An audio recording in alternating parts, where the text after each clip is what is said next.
Yeah, good morning, everybody, and welcome to the first morning of submissions on the long-term plan. I've got a brief read out here, just sort of like the terms of engagement effectively. I'll read it out. This is the first information gathering part of the meeting. Normal process is for submitters to be given 5 minutes to speak to their submission and a further 5 minutes to answer questions. The questions from elected members to the submitter are to clarify matters raised in their submissions only, not to give their opinions. Questions posed by submitters to council are not normally answered in this setting. Specific common questions are often answered in our response to submitters at the end of the process. Questions to officers are normally dealt with in the deliberation phase.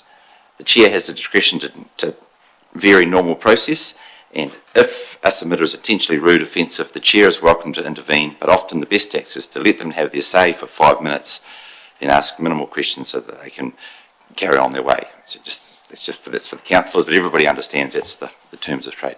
First, I'll now go ahead and we'll welcome the three first submitters together, which are Tony McCormick, Rebecca Willens and Nick Daniels from Rangitata Diversion Race, Ashburton Lyndhurst Irrigation Limited and Bar Hill Chertsey Irrigation Limited. And I'll invite Tony to come first and give his submission, and then we'll go through each submission, and then we're going to ask questions as a panel type thing for the first 30 minutes of submissions. So we'll invite Tony to come. Welcome, Tony. Thank you, Councillor Wilson, and I appreciate the flexibility to adapt on your feet to take three of us at once. I think it will be a more efficient way of getting through this info. We have all made independent submissions, and we'll talk to each of those in succession. My one, essentially supporting option 3. My topic predominantly stock water and some associated issues with that. So I am talking this morning specifically on stock water as my submission covered.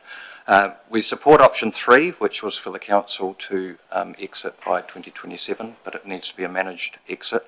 In summary, support that, but we do feel the council has a role in leading that transition from the current situation to a new distribution method, remembering that stock water is an essential service for landowners and stockholders.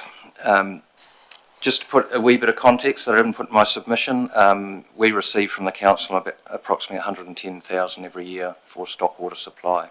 I omitted that from my submission. We agree that irrigation schemes are a logical place for stock water distribution, but maybe they're not the whole answer. And I just point out that RDRML, in my position, I can't speak on behalf of the irrigation schemes, but you'll hear from them directly. I think it's important to remember the other utility values of stock water, and that is important for us as a major utility owner that span the whole region. In particular, drainage and MAR are two areas that I felt were particularly important. I feel a transition plan led by the council needs to address both stock water supply and these utility values. So what is happening to drainage around the scheme and MAR? I think the council should also be responsible for managing the commercial model as such. I didn't really address that as much in my submission, but the council, charge for water, etc., and part of that transition needs to address how that cost is transitioned. I pointed out that we actually need, the three of us here need more water if we're going to supply more stock water. All our water is fully allocated. All RDR's water, and I'm sure it's the schemes, is allocated to their shareholders. So if we're providing more water, we will be looking for some access to that. And I think there's ways around that. I'm not interested in individual offtakes. We are a large supplier, and yes, if there was new distribution schemes popped up, sub-regional schemes or something like that, entertain that perhaps. But the idea of a lot of individual, it's just not our gig. The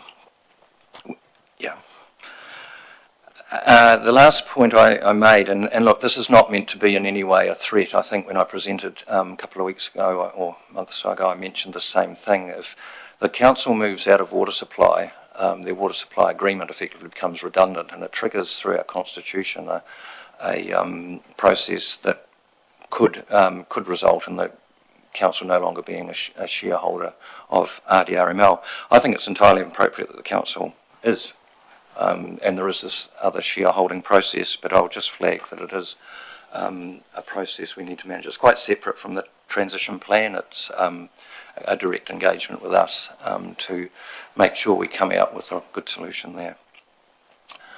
Thank you. Can you open up for questions of specific to RDR?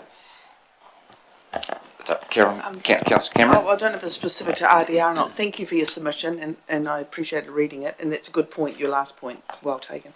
With regards to that, I've had some people speak to me through this process commenting that west of the RDR or under the hills, they can't get any water from the RDR. Is that the case? Well, we're a gravity scheme, and Yes, if anyone's yeah. above us, between us and the hills, it'll be a pumping arrangement. Yes, so that's the reality, that's the physics. I'm asking one quick additional question. You talk about substantive, ADC will have to engage in substantive sort of review and how we're going to move forward. Can you give me an idea of that, apart from the triggering of the review? Well, I just think there needs to be a broad plan that will start off with a needs assessment and then prioritisation and engagement. It would be all of us here part of, I'd imagine there'd be a steering group or a project group of which we would be represented. But we need to you need to find out the extent of the need, optimise the redesign. So it's a project, Carolyn, of managing from the state to the state. Yeah. Thank you. Mayor Brown? Thanks for your submission, Tony. So what you're telling is that you could supply the water to the irrigation companies for stock water. You could do that. We can, as I say, if all our water is currently allocated. There is a provision for some flex with stock water, but if we supply more stock water, there's less hydrogeneration and there's less available for irrigators. We do also have some capacity constraints that could also impact. We'll do it. That's a priority. Stock water is kind of a priority, but we start to whittle away existing uses. Depending on where on the RDR the water gets put in. Absolutely. Best thing we can do is have multiple points of entry. So which is important for the transition plan. The transition plan is probably key for this whole thing to work, and you've asked for that. I think it's a very good, sensible request, and if we do decide to exit stock water as council, we would need a transition plan to progress it. Do you think, no, it's probably a question for the irrigators later, but thanks for that. I'd add, the council is best placed for comms as well. They've got community comms for capability, and this is an important part of it. Councillor McMillan? Thank you. Morning, Tony. And I'll probably ask this question to Rebecca and Nick as well, but we've had quite a few other submitters saying that 3 years is too early to exit the stockwater scheme. What are your thoughts on that? A few people have suggested 5 years is... No, I'd be more interested at this end, because they're the ones that need to connect, Liz, for us at a sort of bulk supply. It's not too short, but we could do it, I think, from our end. Thank you. Any more questions for Tony? Nope, thank you. Okay, there's still time to come back to Tony later if you wish. We'll now welcome Rebecca Willens from Ashburton Lindis Irrigation Limited. Rebecca, welcome. I'll let you... page 631. Thank you for having me along today. I am here representing Ashburton Lindis Irrigation. We are on the north side of the Ashburton River. We cover about 32,000 hectares there. We have been doing a stockwater trial with the District Council, which has meant that we're now the preferred supplier for stockwater within our scheme area. We receive 79 litres a second of stockwater from the District Council through a licensed arrangement to deliver water currently. That has probably worked better than I initially thought that it might before we went into the trial. The reason for the trial was that we didn't know how it would go with continuous supply, but it's been really great outcome. And we are seeing some of the stockwater races that remain within our scheme area slowly close, which has been good. We are looking to charge for stockwater from this winter, so we have a similar financial year to the council. That's just a cost recovery basis to try and help support the cost of the infrastructure that we've put in place. As most of the councillors are probably aware, we piped probably about 6 years ago, we finished the piping project. So our costs related to stock water are not related to the water, they're related to cost recovery on the infrastructure that we have in that's now been used to deliver the stock water. We don't really want to be in a position where we are double dipping and charging people twice. So I think one of the potential failings with the current system is over time a number of people within the county have decided that they no longer require the stock water races that council supply, but they're still being charged for them, and as a result they're subsidising the existing users that remain. So those people don't actually understand the cost of delivery of stock water through the open network through the county or district. Because they're just paying a fraction of that particular cost. So we don't want to be in a position where we are charging people for stock water twice. We don't want them to be charged by the council and also charged by ourselves, but we're at a position where we've carried that cost for a few years as we've bedded in the delivery of stock water within our scheme, and now we need to start handing that cost on. Otherwise, the rest of the irrigators who don't use the stock water are subsidising those that do. And I think getting people's head around the cost of delivery to their property is probably key to this process going forward. So when you have people ringing up saying, well, I haven't got an alternative, they haven't got an alternative that's anywhere near at the price point they're currently getting water delivered. But if they were feeling the full cost of that water being delivered to their property, they might be in quite a different position.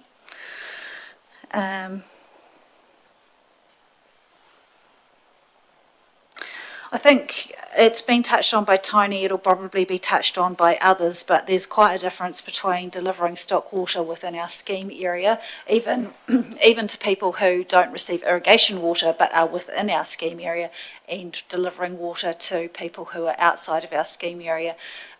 The cost of putting in additional infrastructure does make that prohibitive on a property by property basis, and I think that the transition plan or the work that Tony has touched on could be really useful in identifying pockets where there might be cost savings in doing something in a small collective kind of arrangement, rather than just looking at them one by one, because when they come to an irrigation scheme on a one-by-one basis, it doesn't stack up to supply to them. But if all of their neighbours were also coming at the same time, maybe that makes that a little bit more workable.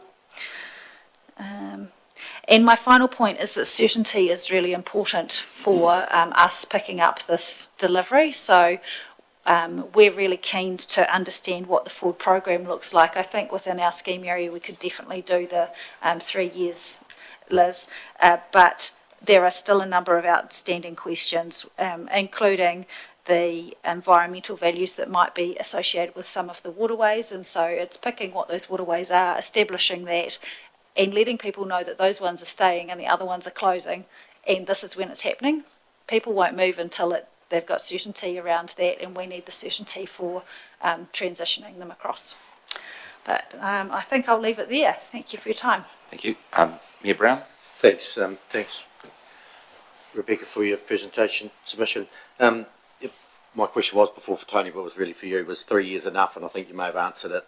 Possibly, I think you said it probably is enough to transition. Yes, I think it should be enough to transition, particularly in our area, because we've started through that trial. Yeah. And the area that you have and you cover, when the stock water races, which you overlaid them, if you overlaid them, would you cover most of the people? We've got some that we will need to connect up, but we do cover most of the people. Our irrigation scheme was established back in the 40s, and so we've got very good infill. We do supply most of the properties in our area, and we will work to supply the others that aren't getting our irrigation water. Okay, so you could supply them. That's great. So if you are not an irrigator but you need stock water, irrigator needs to be a shareholder. If you're just getting stock water, have you thought about whether they would need to be a shareholder of Ashburton Land Trust or just a user of stock water? No, they wouldn't need to be a shareholder, but they would need to be licensed to receive stock water, and we've got a pricing lined up for that. I think we've probably got some coming on shortly that'll be in that category. Right. And final question I'm thinking of is stormwater. You've been delivering stock water up there for quite some time now with on the trial, and a lot of the irrigation, the stock water races have been filled in and gotten rid of. So when we get rain and stormwater, have you noticed any difference of flooding anywhere because those races have been filled in? Look, it's really difficult to tell because we've had those couple of really big flood events that have happened in the last couple of years, and I know that the catchment group that's establishing around the Mount Harding, which comes down through our scheme area, one of their big focuses is stormwater. Whether that's related to the stockwater race network or not is probably a bit debatable, and because Ashburton and Lyndhurst moved to a piped network a few years ago, we've probably had more stockwater races closed in our area than in other parts of the district. So this isn't just something that's happened in the last couple of years. So it's been a transition. It's hard to tell what's causing the stormwater issue, and it may just be we've had some big flood years. Yep.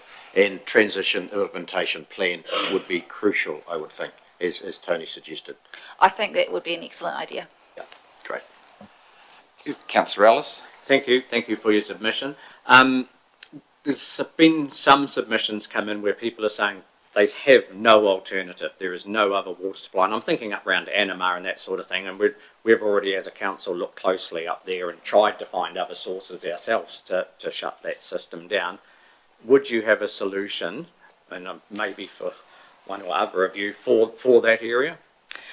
Look, I'm at this point must probably need to let you know about my conflict because I live in Ruapuna, and we don't have a groundwater supply. We tried to get groundwater, that isn't an option up in that area, and I happen to be on an irrigation scheme, so I've got an alternative. Some of my neighbours in the wider area don't, and so I think looking at how those areas are supplied is probably an important part of the transitional plan.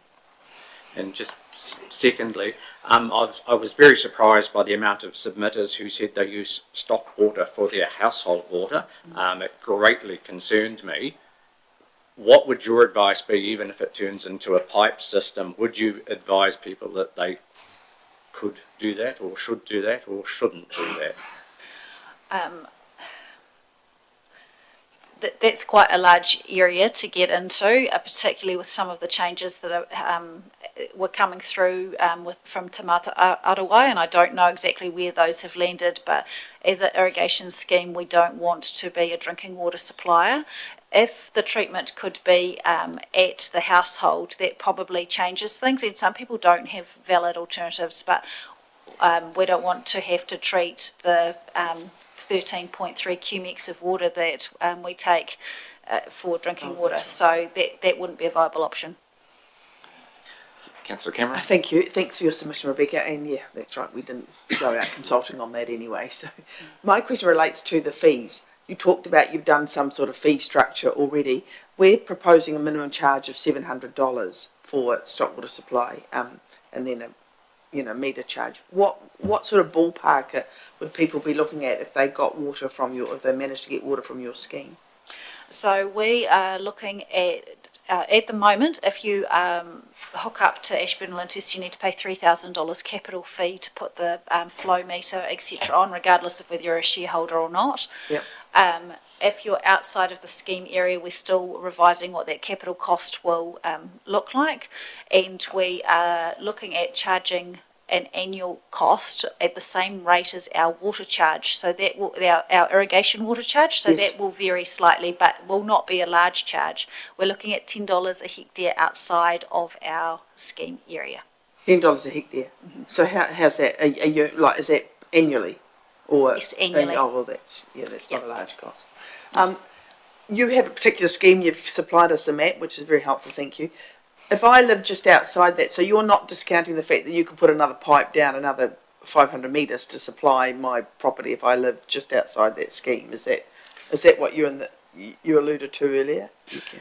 but the capital cost would be significant, is there? Look, it's horses. It really is horses for courses, depending on where people are in relation to the network. We are fortunate that we've got the Springfield scheme and the Lyndhurst scheme that all kind of come in around Married our together, scheme. So yeah. there are some others that overlay with our irrigation scheme in our area, but we will work with people to try and supply them where they're in a dryland pocket within our area. Okay, thank you. Thank you. Mayor Brown? Just as a matter of interest, Rebecca, you live at Ruapuna and you say you don't have a well.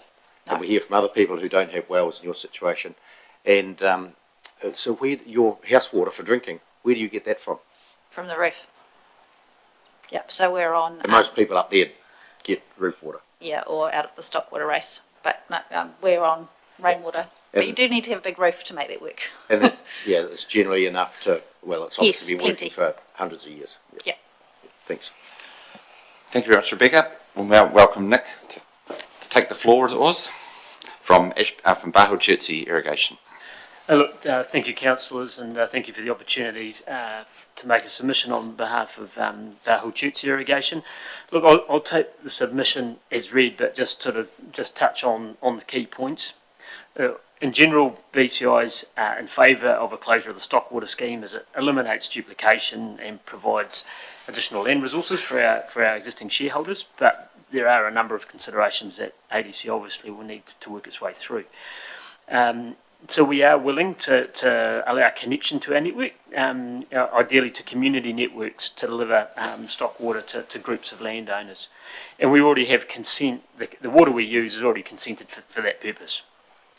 Any development and delivery for BCI would need to be commercially viable and deliver an acceptable return to BCI shareholders. So it's important to note that. Look, we are concerned that the cost of stock water delivery historically have been very low, and unfortunately, and given that council's provided that for 100 plus years, it is unfortunately one of those services that has been largely taken for granted and undervalued. And so look, we also do note that ADC has included a provision in its LTP for transition of $175,000 per annum. Look, we'd be concerned that that funding is inadequate, as it doesn't include provision for assisting, or doesn't appear to include funding to help community groups come together to develop alternatives. We think it's important that a 3-year transition, we believe, is a good idea. The option that we least favoured was option 2, which potentially would see individuals sort of taking up their own solutions and losing any sort of critical mass for small groups and networks to come together and come up with a cost-effective alternative. So yeah, look, one of the there is, I think, significant cost that would be incurred in coordinating individual landowners, developing new water delivery agreements, legal costs and easements for a new delivery network. And I think they need to be considered. And I think there's an opportunity for council to support communities come together to work those through. Wouldn't see that as an irrigation scheme's obligation in the first instance. Although we would be very happy if a group came together and said, look, can we connect up 25 landowners to your scheme? Yeah, fantastic. It makes it very straightforward for us to connect those on. And finally, just wanted to touch on the point that was alluded to earlier, that there will be some cases within the stock water network that the value of that water has a significant value to the community, either through biodiversity or for the water recharge, and so certainly submit in favour of HH Wet, the Hekio Hines Water Enhancement Trust submission, and also note that similar activities could equally be applicable north of the south branch of the Ashburton River, and so I think that certainly needs to be a consideration for any future use of and ceasing of the stock water network. So happy to take Thank you questions. for questions. We may have to have a change of mic just because Yep. I see you're on under my name. So, but if you could use Rebecca's mic there. Just, yep. Councillor Cameron. Thank you. Thanks for your submission. And I particularly enjoyed reading about our surface water strategy. I think was a useful reminder, and collaborating with catchment groups and things as well. I'm going to go back to you did concentrate a little bit in the submission on the financial gap, if you like, between what these people currently pay for their stock water and what potentially they may pay for with regards to depreciation, storage tanks. And the other thing you mentioned was reticulation. Don't they already have reticulation they'd have it on their farm between their troughs, wouldn't they? Or look, in some cases not. There might be a significant area of the property that was stock would access directly from the stock water race. Yeah, so and so they'd need to invest just in that. Yeah. What do you think? What would you charge, your business charge, do you think, if I asked you the same question as Rebecca, what would be the onboarding charge, if you like, for people joining your scheme, if you're able to facilitate that? You probably get a very similar answer to what Rebecca noted. It would be very much horses for courses. If there was, and look, I'm aware of a indicative pilot study that was conducted on a couple of networks by John Wright. And look, in those cases, again, there might be a significant capital charge, $3,000 plus another $3,000 recovered over a length of time. That's the depreciation, you mean, the funding the depreciation, or what? Oh no, that's just to fund the capital cost to install the network. So that's before any on-farm charges. So at the moment we supply a very small number of folk with stock water, but that's those agreements have been completely incidental to either us putting a pipeline through their property.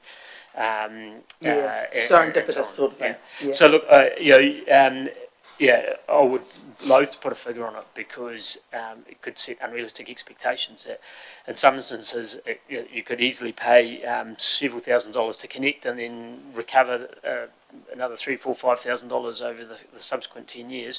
That's before you paid any annual servicing charges to ensure there's someone on the end of the phone to address issues and so on. So Rebecca mentioned, I think, $10 a hectare for their irrigation. Is that right, Rebecca? Did I get that right?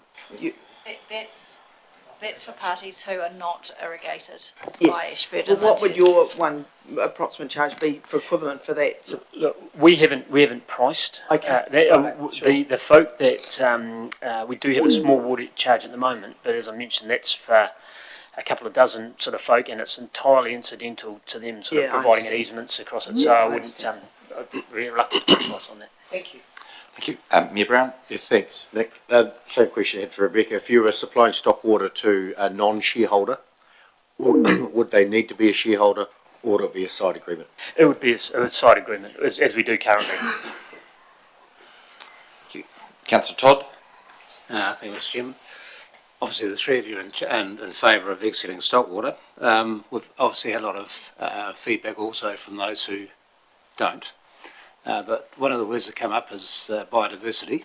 What's going to happen to the eels and the crays and freshwater mussels, etc., in these canals that are going to close. So, have you got thoughts on that side of things? Look, I think it certainly needs looking at, and look, might be some parts of the network that, as I mentioned, provide significant either biodiversity benefit, and also the ability to recharge groundwater. And look, I think they'd need to be looked at on a case-by-case basis. But if that were the case, then there should be a strong case for the community to pay for that as a community benefit. But that would need to be worked through and a case made, and would obviously need to go through a process such as this for the community to support that. Councillor Ellis. Sorry. I'd just add to that we can't lose sight of the fact that they are stock water races. So the RDR's currently got a close down, and there's no water flowing through the stock water races at the moment because there's no water supply to them. Having just spent a few weekends ago about 3 hours with the kids moving cockabillies because there was some water disappearing from one of the stock water races, and now actually we probably shouldn't have bothered because the stock water isn't flowing currently because they are stock water races. So I think there needs to be more thought put into those biodiversity values and how those water courses that you are looking to support as a community are supported long term, not as stock water races, but as something else. And it brings in your whole fish screen piece. It's actually quite a big topic in its own right. Councillor Ellis? Thank you. But leading on from that, do you believe that the process of you guys supplying water will make it far more reliable? My stock water race has been dry for the last 3 months because of how dry the weather's been. So, and I'm still paying for that. And I believe, you know, if it changes over, that supply will be more consistent, more reliable. Is that correct? I mean, in the case of Ashburn and Lyndhurst, we're a piped network, and so I do understand there are some stock water races that can't physically put enough water in at the top this summer to get the water to the bottom. That doesn't happen in a pipe network, so it'd be quite a different setup. There's also a significant shift to alpine water rather than the rivers and streams fed, which, you know, has a better reliability curve. Councillor McMillan? Thank you. Just probably a general question. When we were doing our consultations around the district, we got quite a bit of feedback, particularly up in Mount Somers, about whether they would be able to use the water for firefighting if the races were closed. Have you got any views, or is there? How does it work? Are you able to use that pipe water for firefighting if needed? Yeah, look, I think, and I'm pretty similar, I think, with other schemes, that there are a number of hydrants. We make hydrants available for firefighting across our network. So, wherever our main irrigation supply networks occur, there are hydrants that we make available for rural firefighting. And we also have an MOU with the fire service, so we actually actively, once a year, they go out and inspect them, give us a list of things that might need to be sorted on them. We do that work for them, so it's quite a formal setup. They know where they are. We've got a couple that get turned off at this time of the year when we're not irrigating. They know which ones they are. You know, we work quite closely with them on that. Last question, Mayor Brown. Yeah, so just to summarise, if we exited stock water as our preferred option, you could deliver it to the people. So you obviously have to transition and see who did need it, and you could do it. And you're also telling us a transition of 3 years is enough time. And with regards to 3 years, I think 3 years is important to galvanise action. And I think, if it was longer than 3 years, you wouldn't have that collective momentum to actually get things sorted.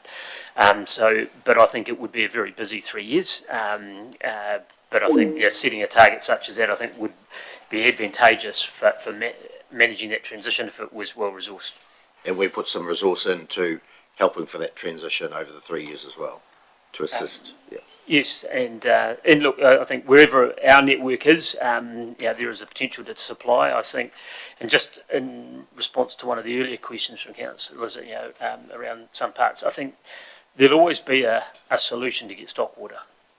Because it's an engineering problem, and there's always an engineering solution. It's whether it's cost effective it becomes a challenge, and there'll be some parts of the community where the cost of delivering will be very expensive. Thank you. No more questions? Any more comments from you guys you'd like to finish with? If I could just make a couple of comments, just to respond to Neil. I have seen issues where the flood situation is worse because of the shutdown of stock water, both above and below the race. And to Councillor Ellis, you asked about, you gave an example of one particular group that may have canvassed you. That it's that sort of thing where I think a managed community network could be an effective way. Thank you. Thank you for coming in. I'm sure we can, with the 3 year there, that does lead well to work with you into the future. Thank you. Thank you. Thank you. Next one is Anne Scott from Spokes Canterbury, and she's on MS Teams. She's having a slight technical issue at the moment. You had to restart.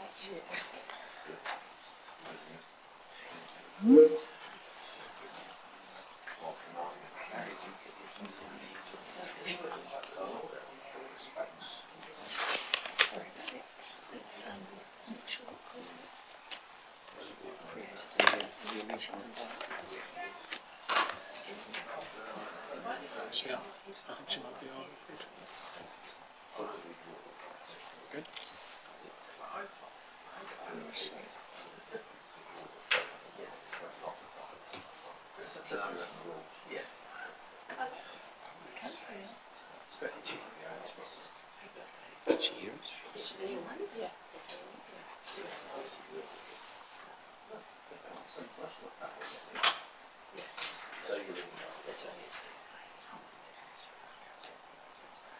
I'll do a call. Is anybody, Anne, are you there at all? We've had to get a new link sent through, so we just give it till she gets connected.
So it was me that wasn't live streaming, sorry. Good morning, Anne. Welcome. You're live streaming out to the wider world, and everybody can see and hear you on now. So we welcome you to present your submission. Thank you. I will just share my screen.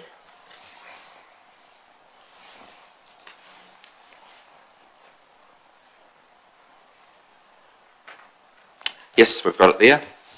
You can see it? Yes. Excellent.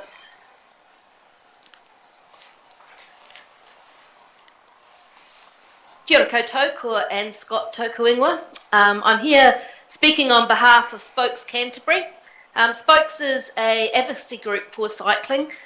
We specialise in everyday cycling, and we have about 1,200 members. So the Ashburton district is growing, and there has been some progress on cycling infrastructure, both for commuting and recreational.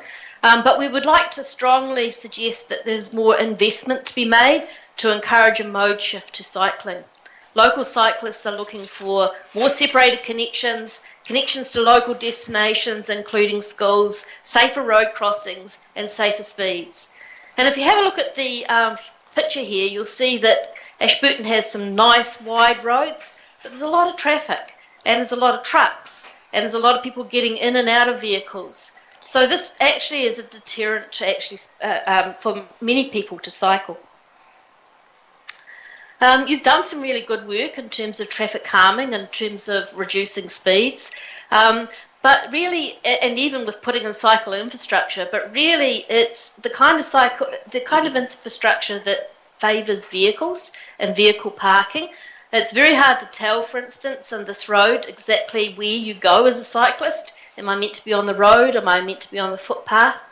And the only cycle I could find was one outside the local, one of the local businesses, and it was used to put his flyers out for people for real estate. But there are some good infrastructure on the road, like in Timwell, for those who are confident cyclists. cycling down the road, and there is some good infrastructure in terms of getting across the road, which I presume that you have done with Whakatahi. So what I'd like to suggest is that you look under your long-term plan for the next 3 years to put in some temporary cycleway connections. Cycleway connections that have solid bollards, have smooth surfaces, have standard width, and has slower speeds with safe road crossings. And there's some really good examples in Christchurch and Wellington where you could put in quite easily on these wide roads, particularly near the schools, some temporary infrastructure which would grow demand. You do have some really nice recreational cycling in the natural environment, and it's always pleasant to be able to do this, and it provides some really important benefits for health and well-being. So I'd like to see you continuing to develop shared tracks, but making them accessible for a much wider range of users. So, and that includes things like mobility devices, cargo bikes, trikes, and other larger vehicles that people who have accessibility issues need to use. And also, it needs to be well signposted, including getting safely to and from tracks, and provide bike parking and toilets at some of these locations. So, in actual fact, the cheapest way, really, and the most successful way to encourage cycling is to reduce speeds. If you have a look at this map, you can see that for Christchurch CBD, for instance, just moving from 50 to 30 had a 46% decrease in deaths and serious injuries. And I'd also like you to see that rural intersections, of which Ashburton has a lot, reducing rural intersections with these variable speeds can have a 51% drop in deaths and serious injuries. This reduces stress for drivers and encourages mode shift. Just another one to show you what is the... Oops, I've got that one in there. Sorry. So challenges and opportunities. We are co-funding active transport is in doubt with the new government GPS on transport, which focuses unfortunately on vehicles. And it says that walking and cycling infrastructure should only take place when there is a clear benefit for increased economic growth and a clear benefit for improving safety, and demonstrated volumes of pedestrians and cyclists already exist. I think the key thing here is that there is a clear benefit for cycling. It does make a big difference in terms of health. There is Dr. David Tripp from Wellington Hospital recently did some research and showed that cycling reduces risks of heart disease by 46%, cancer for 45%, and unfortunately in the paper he didn't put a percentage in for diabetes, but it also has a big effect on that. And there's some research recently come out that in actual fact diesel vehicles increase Alzheimer's, the risk of Alzheimer's. Cyclists and pedestrians come when they feel safe. So really, when you look and see what is a successful cycling infrastructure, you'll see children cycling and you'll see women cycling. In Ashburton at the moment, the dominance really is male. And that's an indication that we haven't quite got the balance yet for safety. So, in the second Ashburton Bridge, we'd like to make sure that there are walking and cycling opportunities over that bridge. When it's built is the best time to put these services in. So please do what's best for current and future generations, and I'd be happy to take any questions. Thank you, Anne. I'll open up for questions now. Councillor McMillan. Thank you. Good morning, Anne. Just a question on the slower speed. So we have 30k speed through the CBD. Are you asking or preferring it to be dropped even further than 30 kilometres an hour? No, 30k is a good speed. When you look at 30k, that is a speed where if a child got hit, they have an 80% chance of survival. If a child gets hit at 50, they have a 20% chance of survival by a vehicle. Thank you. So please continue with those 30k speeds and extend them out into other areas in the district.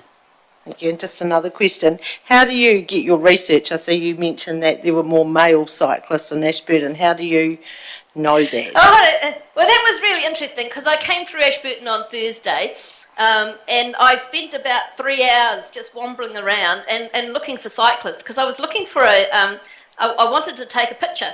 And there were about 4 or 5 male cyclists, but I was not quick enough to get them because they were going too fast. But I didn't see any females. And I can, I have got the experience to look at infrastructure and think, would I feel safe biking there or not? Because I'm one of those slow and concerned cyclists. Thank you. Councillor Hooper?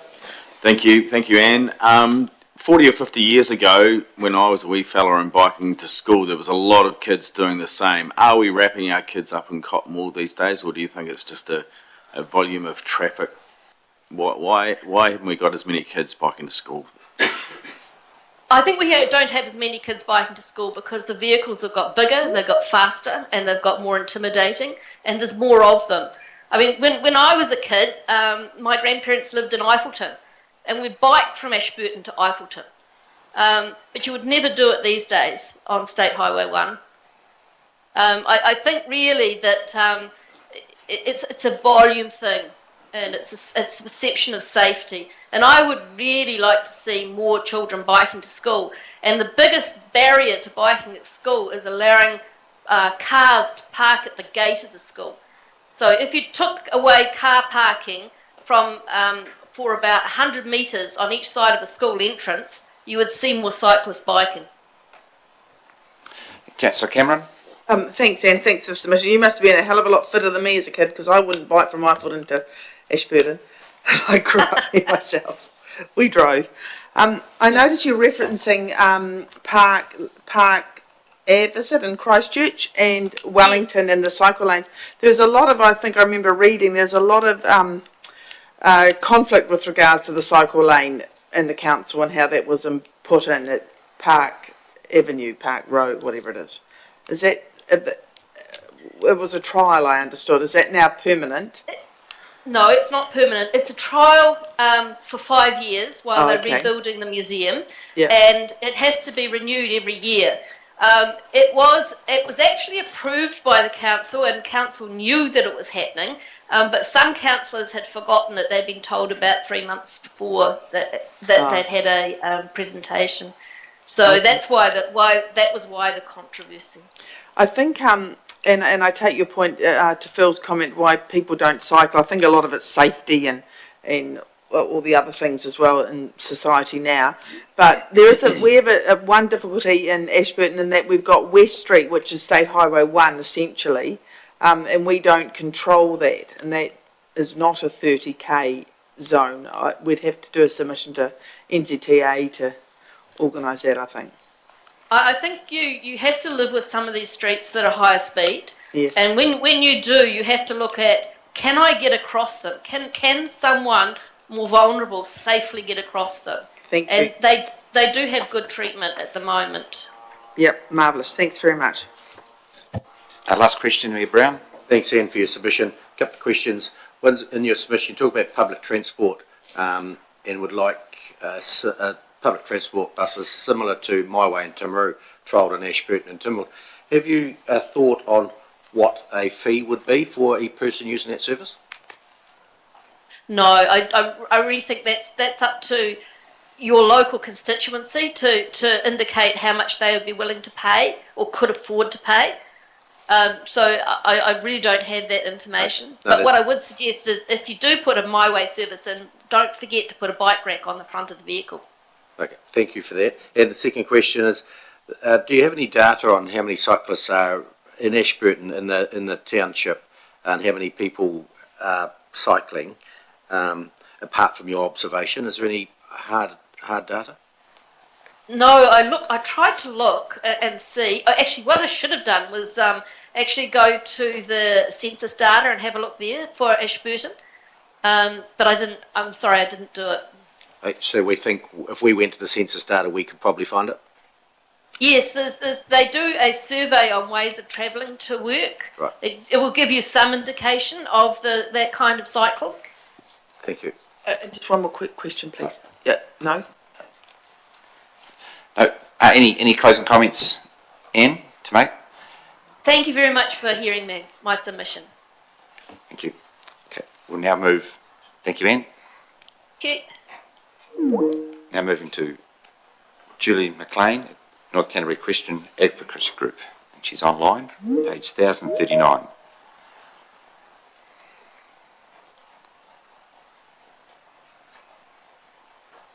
Hopefully.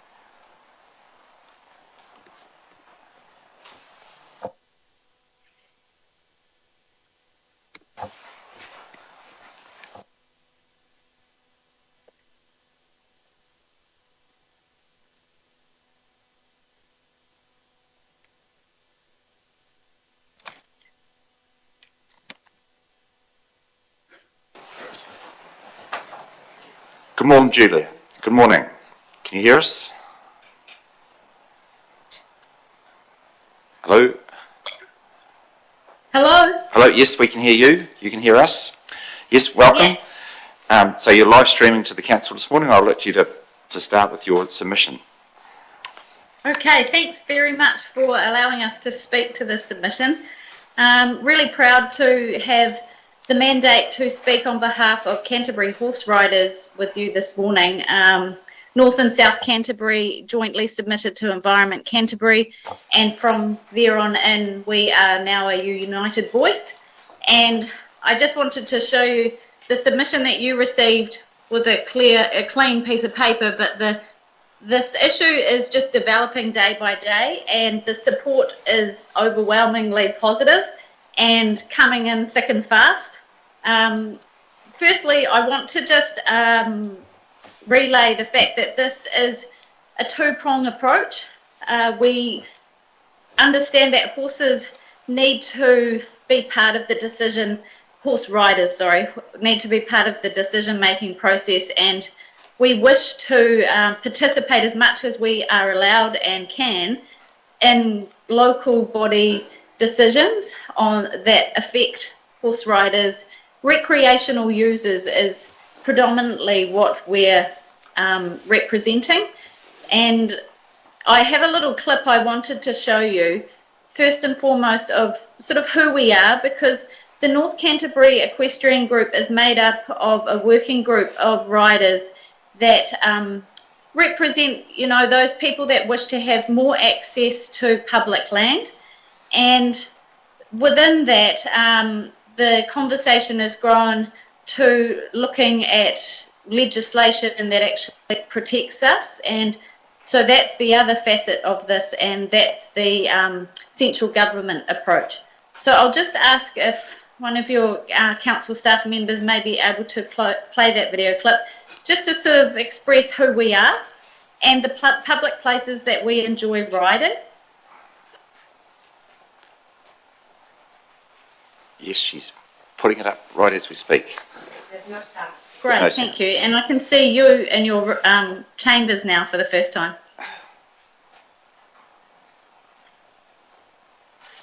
So public places like Mount Grey that you can see there, Waikuku Beach, the coastline, Bainans Break Horse Park in Waimakariri, that's the St James and the Huranui Conservation Park, that's the Kauai Shared Lake Goulburn in St James, Kennedy's Bush in Littleton, Hanma Springs, the Ashley River Pub, Hanma Springs, Waipara River Gorge, Waipara River in North Canterbury, Pony Club Grounds, Mount Grey Maungatini, the St James, my family, Oxford, North Canterbury, and Okuku Pass, Hanma Springs. The gravel roads you see here is South Canterbury riding, and there's a clear message from South Canterbury riders to please work with them. Currently there are no forests, public lands, beaches that they are legitimately allowed to access and ride on. And we really want to send more love to our South Canterbury horse riders, and our message here today is to please work with us and those other councils to sort of share a collective message of looking after this group of passive recreational users. So that's just a little example of who we are and what we're discussing. Within that, we would like to ask that council's work streams consider us equally as you go about your parks, your trail expansions, when you get to negotiate on behalf with other commercial operators potentially. When you think of pedestrians, when you think of cyclist users, can you please think of horse riders too? We're very easy to cater for with respect to, we just need permission and dirt on the side of existing trails where we can use, because we can very much go over and under things. We don't need compacted lime chip trails specifically built for us. So there's a lot of existing infrastructure that potentially just can be considered. Road safety committees, we're asking please to have a voice at those tables. If you think to yourself, have you ever seen a road safety campaign for horse riders on the road? Did you ever know that you're meant to pass a horse rider at 20 k's on a road? I didn't. I used to chair the Huranui Council Road Safety Committee and scripted a school bus either way 20k. Never explicitly had I seen anything on horse riders, and doing this work, our road code is very loose and vague when it comes to horse riders, to the extent that I emailed NZTA Waka Kotahi to confirm for me, what are we? And we are an other road user. New Zealand doesn't have a formal definition of a vulnerable road user. And for me, that really struck, because it leaves it up to interpretation. And that's why you've sort of got this forgotten group of people. Pedestrians and cyclists are considered vulnerable road users. But guess what? Around the world, horse riders are also considered as a vulnerable road user. The World Health Organization, we've included in our submission a quote there from them. But just recently I've discovered the UK Highway Code. They've made some sweeping changes to their code, which we would love to have incorporated in New Zealand's road code. In 2022, Julia, we're starting to run short of time, but we've got 3 questions. Could we jump to them straight away? So, Councillor Ellis.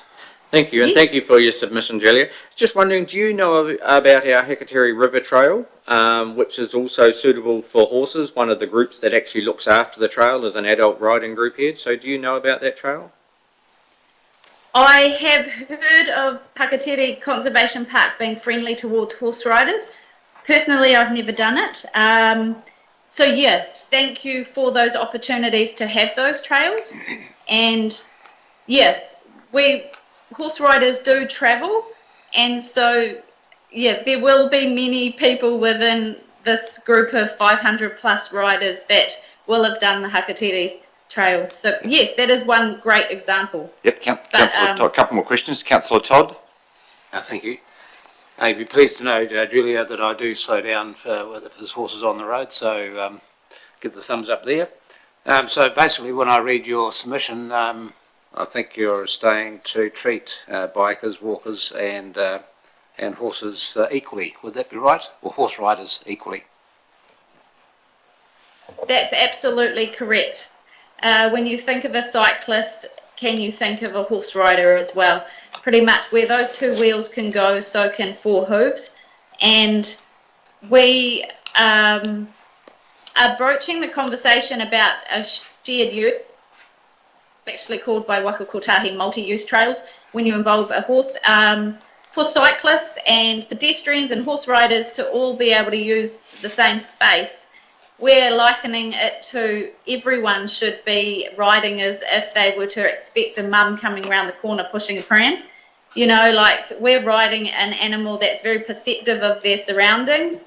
Cyclists need to take these out of their ears and be focused on where they're going and what they're doing. So, the multi-use, the shared space concept, walkers, cyclists, horses, it's working elsewhere, and it can definitely work a lot more and be a mindset change, I think, in this region. And we've got a very last question, Councillor McMillan. Thanks, Julia. I'm the chair of our road safety group, but just wondering, do you attend other road safety council meetings? So, with respect to horse riders, we've been invited by the Waimakariri District Council to attend theirs on the 19th of June, and the Hiranui District Council is receptive. So we're just asking every council, and yes, we will participate in every way that we can. We've got representatives in each of the areas so that they can attend face-to-face meetings, because we do realise building a relationship with council is important, and having that regular face at meetings is very important. So we're working to establish that so that we can be reliable.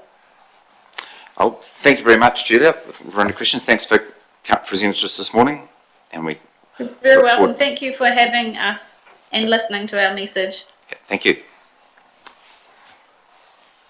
Next submitter is Brian Woods, and he's in person. Page 269. Brian, welcome up to the stage, as it was. Stage. Oh, it's stage. The whole world's a stage. Yep. Good morning, everybody. Thanks for your time, and apologies for the accent. I know it's a bit brutal, but it's your on I've got. First of all, a special thanks to Councillors Ellis and Cameron, because they've seen me before and spent some time with me on this. So I won't go over everything, because I believe you've read what I've submitted anyway. But I live on Buckley's Terrace. I just keep the button pushed down. Just push your finger, turn it on. That's it. Leave it like that. Yeah, just let it go. I'll take my finger off now, sorry. So I live on Buckley's Terrace. We've got 12 properties, and we're all on septic tanks. I know from my experience that some of those are going to fail relatively soon. We're close to the river, and it's not the ideal situation, I didn't think, when there's a main sewer 110 metres away from me that we could connect to. You'll see from my thread, 2 years ago I was told we could get a low pressure system, which would be ideal. It's very not intrusive, shallow excavations and easily installed. And then that changed over the course of 18 months to, no, we're not going to put sewers in that area at all, because they might rezone it. The council might rezone it rather. And then I got an email saying it won't be rezoned. So I'm in a sort of catch-22. We can't have low pressure system because it might be rezoned. If it's not rezoned, I can't see why we couldn't. So that's where I am today. But my main concern really is leaching into the ground, the ease of access to a main sewer. And I'd just like the council to reconsider that over the long-term plan, that possibly we could look at either A, sewers, or B, rezoning, one or the other. So that's it. I won't bore you any longer, but that's basically what I'm... Thank you. We've got a question here, Brown. Thanks, Brian, for your submission. The property size, are you residential D or rural? Residential D. 4,000 square metres? Yeah. Yep. So if you were allowed to connect into the town sewer system, and there's 12 of you, would you all contribute to pay for the cost of the pipe, the low pressure pumping system, etc.? Yeah, we had mains water a few years back now. I've lived on the terrace for 12 years, and we all contributed to that. I mean, the downside of what I've been told is 40 grand per house. That equates to $500,000 for a 230 metre stretch, which seems outlandish to me. I'm a project manager. I've been project manager for 30 years. So I think that's a little bit steep. But the answer would be yes. I think we'd all expect to pay, and obviously rates would cover the rest. Yeah, so once you're connected, you would pay rates. Yep. But if it was 430,000, you won't know until it's designed and tendered. That's right. So if it was 430, pick a figure. Well, I think you it was divide that by 12, and you'd pay to connect. Yeah, well, the figures I've been given, I mean, they're all rough estimates, obviously, because there's been no work done, but I just thought 40,000 per household was a little bit on the high side, and that would frighten a lot of people off. If it was 30,000, you'd all contribute to 30,000. Well, that's what I'd like to think. Yeah. Yeah. So there's 12 of you there. All 12 would agree to connect in. Oh, I doubt that very much. I mean, if you go to some houses and say, give us 30 grand, they probably wouldn't. But my option was, at least if the mains are laid, the option's there for future owners or, to be the future proofing. But without the mains, there's no option. Generally, when a subdivision is done, we get the developer to pay. Right. So you would be the developer, in this instance, if you were subdividing down? Yeah, well, I mean, the only way you could subdivide is by getting it rezoned. And that's a separate issue, it's having sewers laid. Without sewers, you can't rezone anyway. So if you rezoned it, who would pay to put them in, the sewer pipes in, if it was rezoned? Well, once it's rezoned, the option's there for all of us, isn't it? The entire street to contribute. Yeah. I don't know who would and who wouldn't, because when I initially got the low pressure concept, half the street was keen. But then that reversed over the course of 18 months, so now I'm not sure what the sentiments are really. Yeah, but thanks for your submission, there's some work to do, I think. Yeah, thank you. Yeah, thank you. Councillor Cameron? Thanks, Brian. Did half the street, a lot of the members of the street were keen to do the sewerage, the common sewerage, but then you said they withdrew. Was that because they heard about the cost of it? Yeah, well, I think it was a combination of things. First of all, it dragged on for a year after receiving initially all the info we needed. Yes. And that was quite pleasing, it's an easy thing to do then. Yeah. Then that stalled, and then I got the email from Andrew Gutty saying, no, we won't be doing it. So sort of people just, shrugged it off then, let's let it go. And so do people invest in new septic tanks and things, or they're still using their current septic tanks? They're all on the originals as far as I know. I mean, mine's 80 years old next year, and I know from the 12 years I've lived there that it's becoming more and more, maintenance requirements. Yeah. And people check the leakage and they check the reliability of the septic tanks? Well, I don't think they do. I mean, I know from experience, personal experience, that some of them have had issues with the tanks. Yes. I don't know what they've done to resolve that, but yeah, I know there are issues along the street. Okay, thanks, Brian. I enjoyed your submission. Thank you. Councillor Hooper? Thank you. Thanks, Brian. Are most of the houses owner occupied down Buckley's Terrace? Yeah, I think there are 2 rentals down the far end where, as you go down, the sections reduce in size. Yep. So there's a couple of rentals down there, but even one of those was quite keen, the landlord. Okay. Just because obviously none of us want to keep having waste in the garden, basically. And have you investigated the cost of new septic tanks? Yeah, I contacted ECAN. Well, it's a minefield to get through first, just the resource consent. Yeah. And they can't give you a fixed cost on that. But an average tank is rated about 20 to 25k, I think. That's without fees. Okay. So. Thank you. No more questions? Thank you, Brian, for coming. Any more final comments? I think. No, I just appreciate your time and thank you for listening. But yeah, if you could reconsider over the course of this plan, I'd be very grateful. Right, thank you for coming in. Thank you very much. And next submitter is Charmaine Craig from Danceworks Ashburton. I welcome you up to the, I will say stage this time.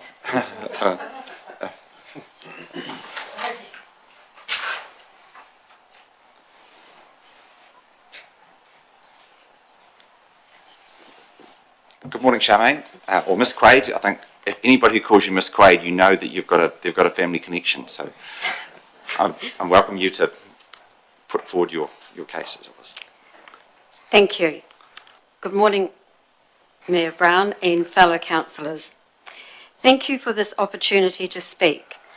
I understand that you all should have read my submission regarding the Balmoral Hall. I would just like to reiterate again that I fully understand the council and the district ratepayers' concerns about the cost of bringing the Balmoral Hall up to present-day standard requirements.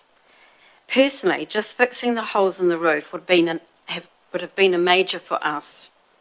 We did not expect $1 million makeover. It seems to be a common thought from the local community that this is a $1.3 million upgrade and it's only going to benefit one person's personal gain. That is me and my business venue. As several people have so politely pointed out to me, and I quote, "The Balmoral Hall and you are past your use-by date. It is time for you both to move on." While I do agree my time as a dance teacher is coming to an end, being nearly 68 and with 64 years of constant dancing under my belt, my body is starting to wear out, much like the hall. Except the difference being I have undergone major running repairs and maintenance along the way on my body in order to keep doing what I do. 2 spinal fusions, a new knee, to name but a few. All took time and quite a lot of money. The Balmoral Hall has not enjoyed such care. Constant years of neglect have taken its toll, and now the cost has become prohibitive, and the hall faces certain demise.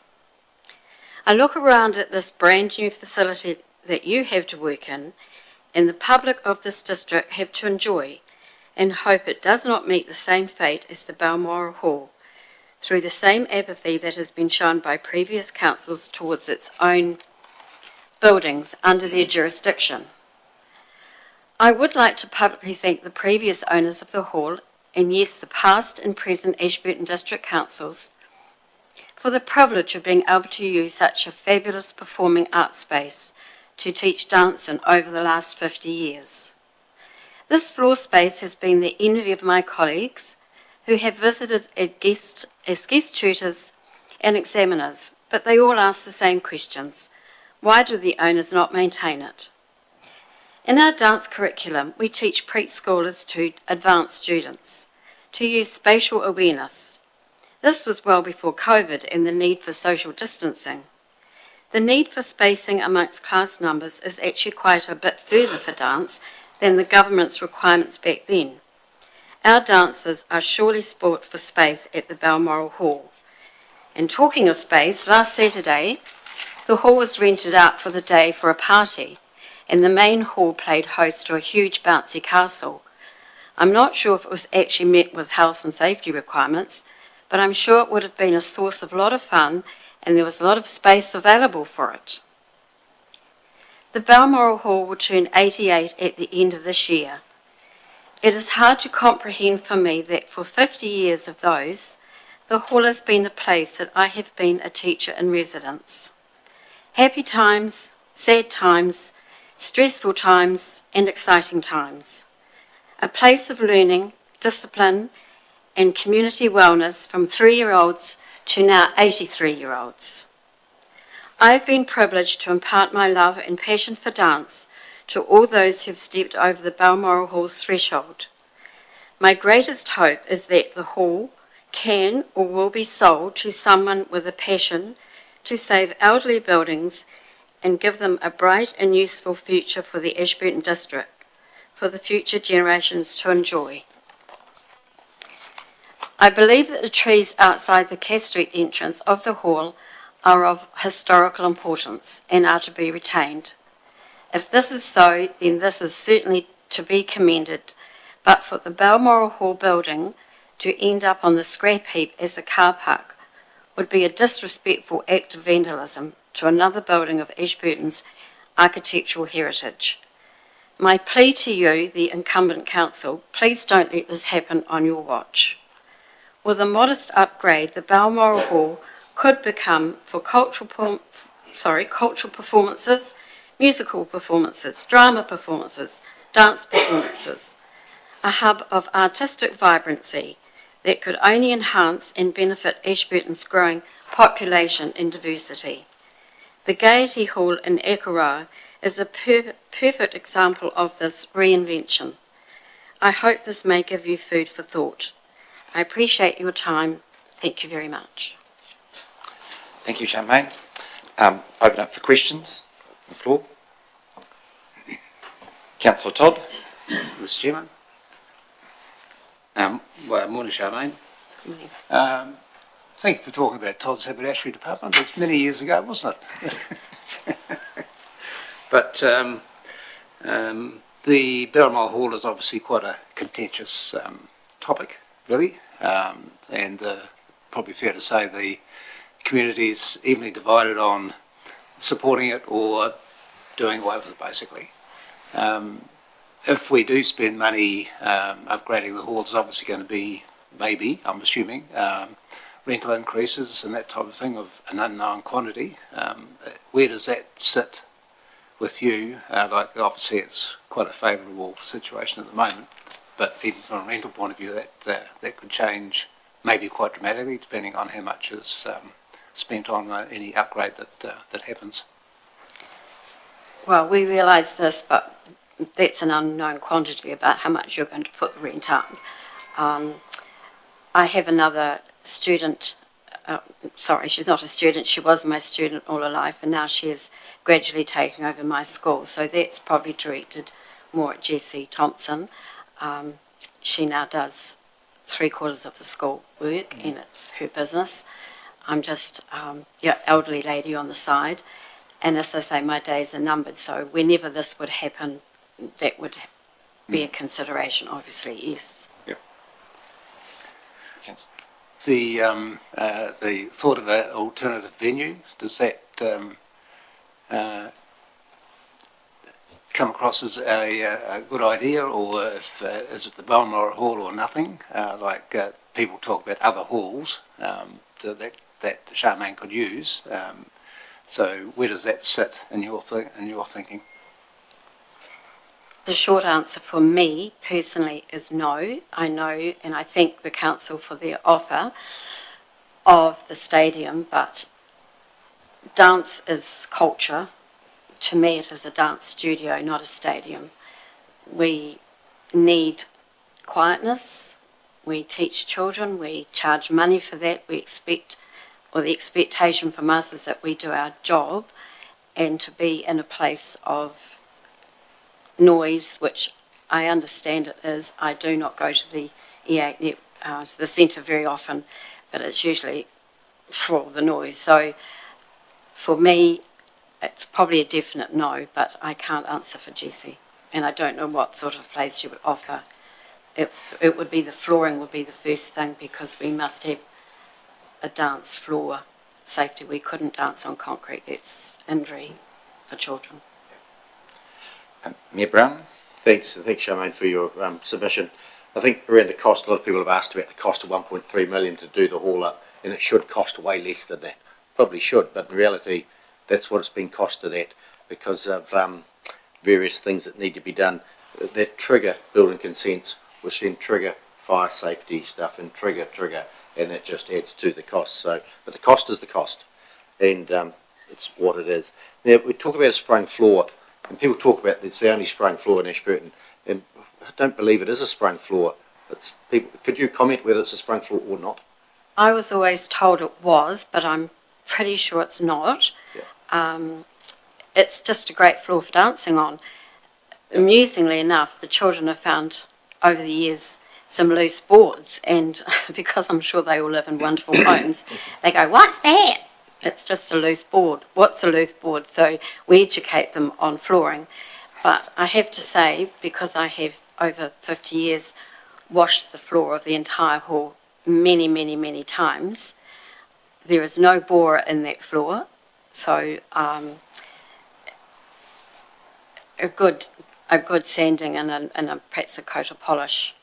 But no, I don't think it's a sprung floor. We expect the children to get off it. Yeah, thank you. And last question, you talked about the Gaiety Hall in Akaroa, and it's been recently refurbished, as I understand. Do you know what they spent on that? No, I'm sorry, I don't. I just know that it's a place that's used a lot and very popular. Yeah, we might just find out what that cost to redo. Absolutely. But thanks for telling us about that. Looks a nice hall. Thank you. I've got a question. With respect to you talked about a modern dance studio. Obviously, you've accommodated the fragrancies of the building over the time. You know how it's set up and that. What would you expect a modern dance studio to have? And obviously, it's got the floors and the space. But what other facilities would it have in it? You know, you'd expect in a modern dance studio. Well, we do need bars, fixed bars. They're the most safety.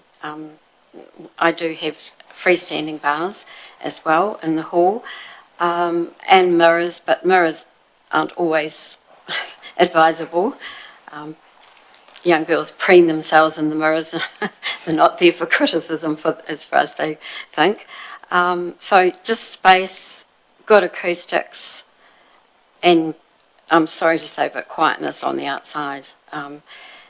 Facilities, clean toilets, hot water to wash their hands, but we don't need a lot. Thank you. Thank you. Any other questions from anybody? I just had to Google the Gaiety Hall in Akara. It looks a fine, very fine building, and cost to hire it is $86 per hour. Thank you for that. Any more comments, Charmaine, you'd like to put to us? Anything you'd like to say to close, as it was effectively? No, just thank you for your time, and you know, as I say, well, maybe the hall and we are perhaps past our use by date, but I would like to see it have a nice end or something to be done with it, rather than just levelled down to a piece of tarmac. Thank you very much for coming in. Thank you. And next, it's Jess Thompson, and it's from Danceworks Ashburton, and it's a video. Is that right? Yes, that's correct. I'll play it now.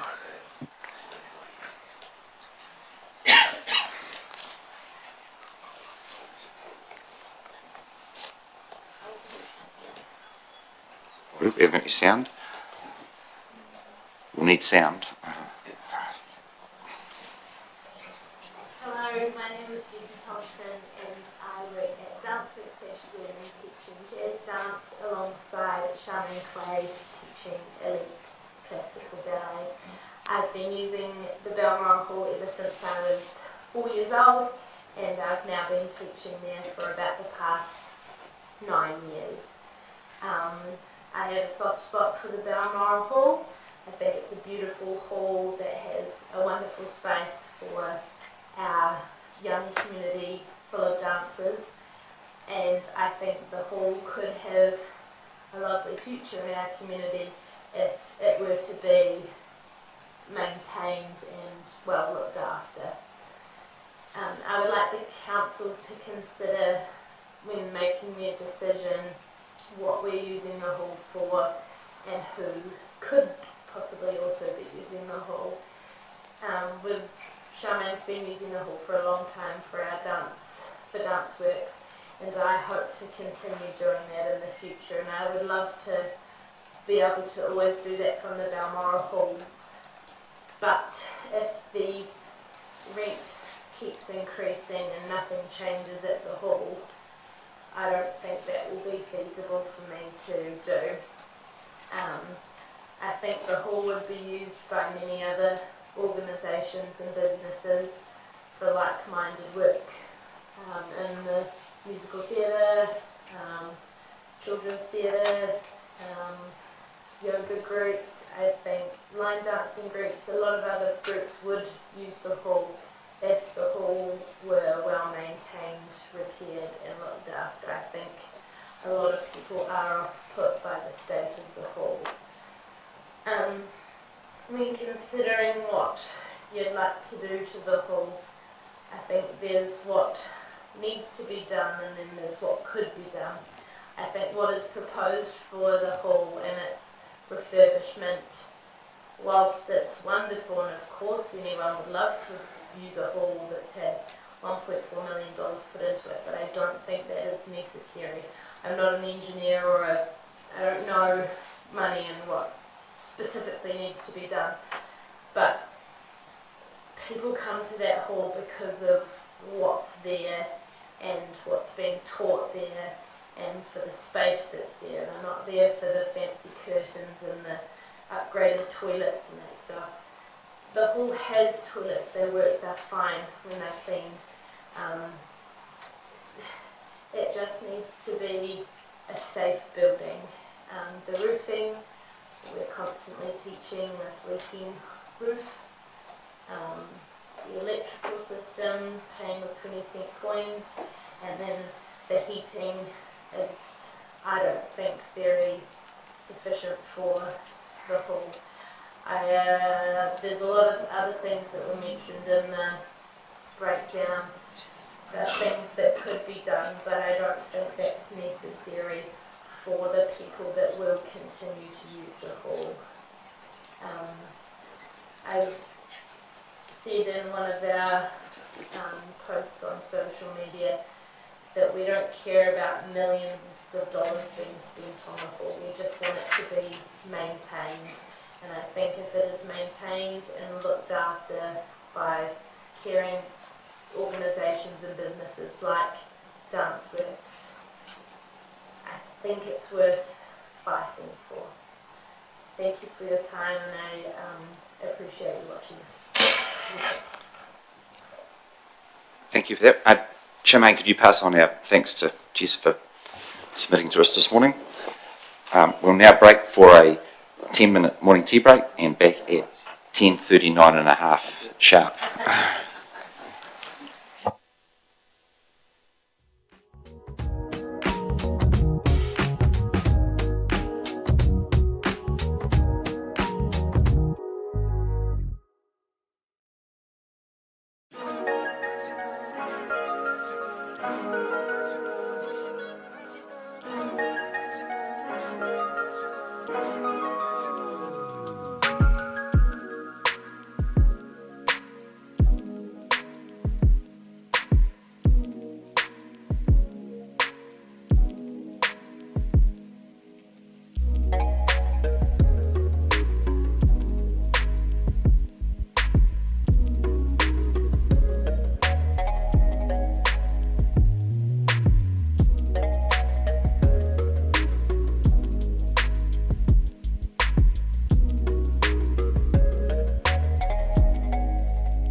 everybody back.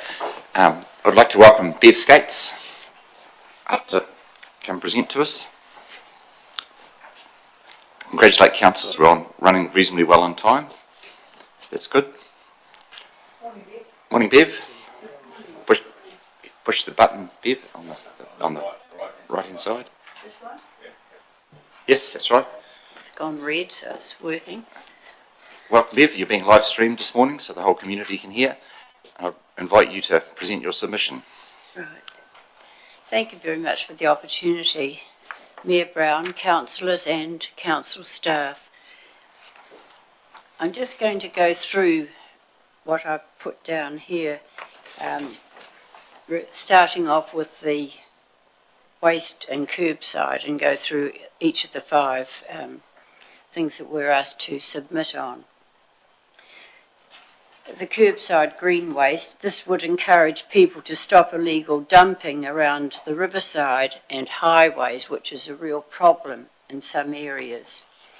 We want Ashburton streets to be clean, green and litter-free. Green waste could go in with the garden waste and use one bin for both. We have problems up at Melrose at the riverside there. That's quite horrendous at time with green waste dumping, and that's not on.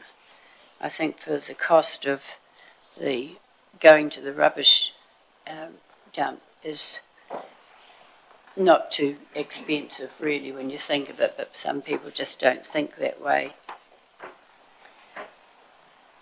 I'll move on to the number 2. If we invest in water-based leisure, we're thinking about the Tynwald Pool, the discussion that's going on at the moment about that. I think if Ashburton had public transport, for example the My Way bus service, then it would be a benefit for the Tynwald community and the residents to enable them to get quickly and efficiently to the EA Networks Work Centre and use the wide range of sporting activities available at the EA Network Centre. And that would include the new upgrade of grounds and other facilities that are proposed by the council for that centre. What should we do with the Balmoral Hall?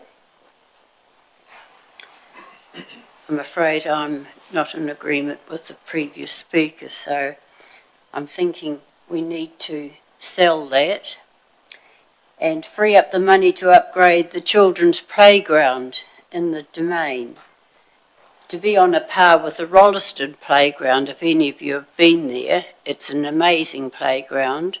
And also the Caroline Bay playground, which is fantastic, but on a much bigger scale than what we would envisage for Ashburton.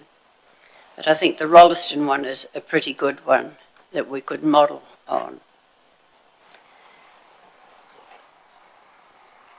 I'm looking on that same issue with the information centre that we were told we would have when the new building was up and running here in the Civic Centre. I think it's imperative that we do something about this. I think a lot of people who see an information centre, it encourages them into the community, it encourages them to shop, it encourages them to go to the cafes, whereas at the moment there's just nothing. And I think it's a big oversight that we need to address as a community.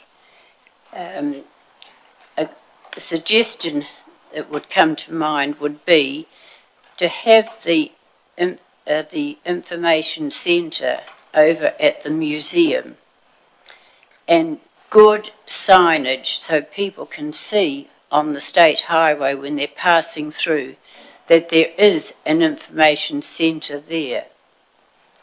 At present, The library, the information centre when you're driving, the museum I mean, is got a small sign outside it. It's nothing that stands out to attract people to stop, whereas maybe if you had those banner flags and something like that, that people see a bit of movement, that would encourage people to stop. The next one I would go down to is the EA Networks, extending the EA Network Centre, number 5. We would look at encouraging more tournaments, keep more people using the EA Network Centre. And I'm thinking of the older 11 to 16-year-olds. There's nothing much happening for them because a lot of them are not into team sport. If they don't play team sport, they get themselves into trouble, as we know already. And I think they need activities outside of sport. An example of that would be the Uprising bouldering gym at Ferry Road. That is an excellent thing, and I'm aware that some of the staff at the EA Network Centre already use that. We can always apply for grants to fast track some of these projects that we need for our community. The Lions, the Rotary Lion Foundation, Braided Rivers, etc. We want the mini golf course to be fast tracked and brought forward in line with the sand court that's already proposed for the area. And I think that's another project that could be funded with the help from the Lions and other funding organisations. The Kerry Kerry mini golf course is a perfect example of a nice little mini golf course that would suit Ashburton. It would help to keep people coming into the EA Network Centre where they could go for a swim, they could go for a coffee, they could go for a gym, instead of having to go to all different areas around the district to suit their needs. And I think that's all I've got to say. Thank you, Bev. Are there any questions from councillors? Sorry. Thanks. Councillor Mayor Brown, sorry. Thanks, Bev. Thanks for your submission. Just thinking about looking at it. You talk about My Way, a bus service from Tynwald to, say, the EA Network Centre to use the pool. What do you think would be a reasonable price to pay for that service? Would you have any idea? I wouldn't have a clue. That's right. I don't know. But I'm just thinking that a bus service of some sort, that's just an example I've given, is needed in Ashburton because there are a lot of elderly people who find it difficult, and if they had a bus service to get around and hop on the bus, they would use it, and it gets them out of their homes and mixing with other people. Just for your information, we are exploring that and we've submitted. Yes, I'm aware of that. So I'm just giving it another push. That's great. Yeah. The outdoor pool. So the outdoor pool was either built in Tynwald or your preference is at the EA Network Centre. Yes. What are your thoughts on the fact that it'll only be open during the warmer months of the year, say November, December to February, March? A lot of the time, or some of the time of the year, it's too cold to use and you have that asset sitting there doing nothing. Have you any thoughts on that?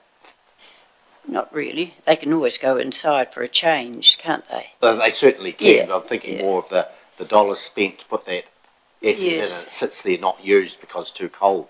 Yeah. I haven't really given that a lot of thought, to be quite honest. And you also got in your submission, which you haven't mentioned, is the mini golf, which we got in the 30-year plan. Bring that forward, I think you were suggesting. Yes, yes. For kids to do something else. Well, I think it's a game for everybody, all age groups, and I think it's another activity that I know a lot of the senior people go to use the pools, the warm pools, and then they'd go and have a coffee, perhaps go and have a game of mini golf. It gets people active, And I think it would be a very, very good asset. Used by all and a family Yes, affair yes, as well. definitely. Great. Yes. Thank you. Thank you, Mayor Brown. Councillor McMillan. Thank you. Morning, Bev.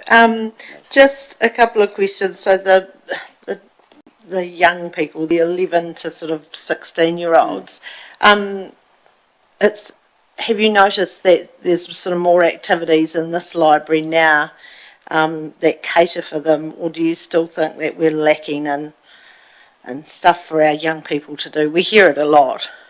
I think the facility here is excellent, but I think they need to be outside or doing active things rather than sitting in front of screens and things like that.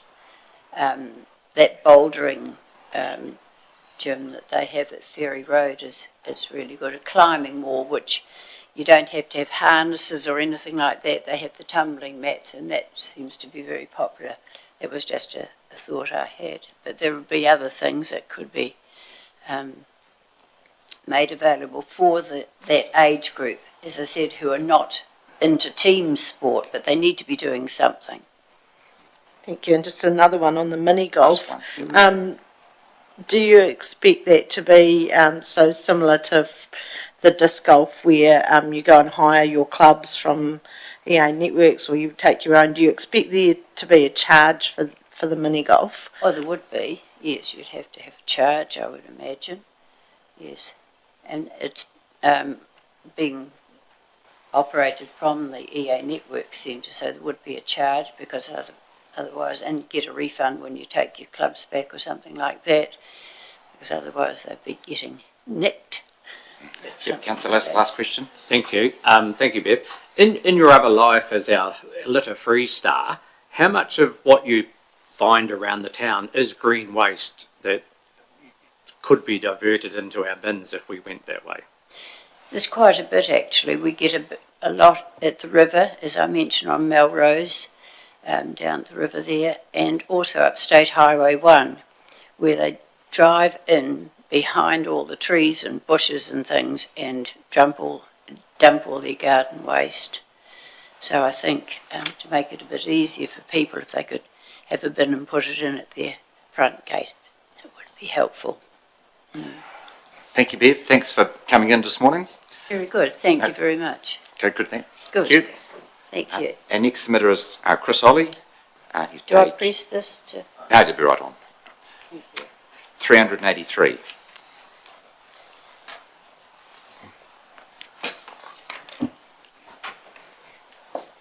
Good morning, Chris. Good morning. Thank you for coming in. I'll let you present what you want to say, and then we'll have some questions from the councillors after that. So. Okay, I'll just read the first part of the submission. I support the managed retreat of the stockwater from the stockwater, but it may require a longer period than 3 years in some areas where alternatives are hard to find and for landowners hard to fund. The council needs to address redundant infrastructure on the verge of the road, council land, example culverts and races that are hazards and litter the district, and that's the key thing I wanted to talk about. Back in September 2020, I had conversation with Rebecca Willens at Ashburton Lyndhurst, who came, and the whole board came and looked at the race and culvert outside our property. This is a reply. She sent a email to Andrew Guthrie. I would like to discuss the section of open race and the associated drop on the Winchmore-Drumore Road just off the Methven Highway. We have had an inquiry from an adjacent landowner about the race and its future. I have been to the site to inspect the race and believe that it is located on the road reserve, not actually on the adjacent property, in line with actions that the company has taken on other sections of open race. Ashburton Lyndhurst will remove the radial gate from the site. This will leave a concrete drop on the roadside. I note that there is a redundant stockwater race culvert that severely narrows the road at this location. I think this is an Ashburton District Council equipment. Council, could you please let me know what the council's plans are for this, and I can communicate back to the landowner. Now, there was a chain of emails in August. Well, we heard nothing for quite some time, and then she decided to email Hamish Riak. Then I went to Neil McCann, who then back to Andrew Guthrie. So August 21, we get another reply.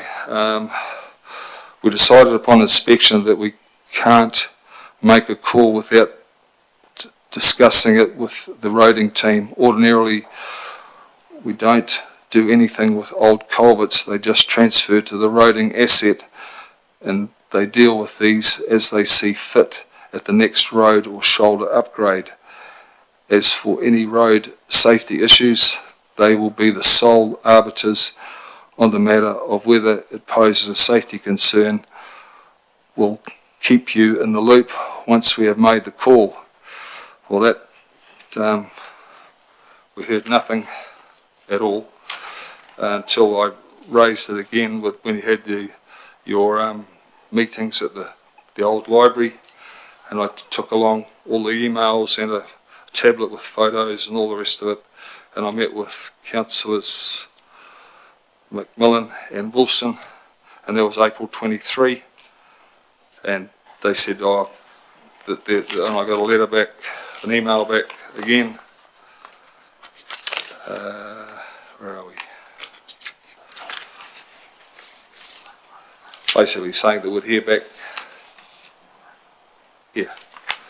To follow up, I'd asked the Triangle. Oh yeah. Where are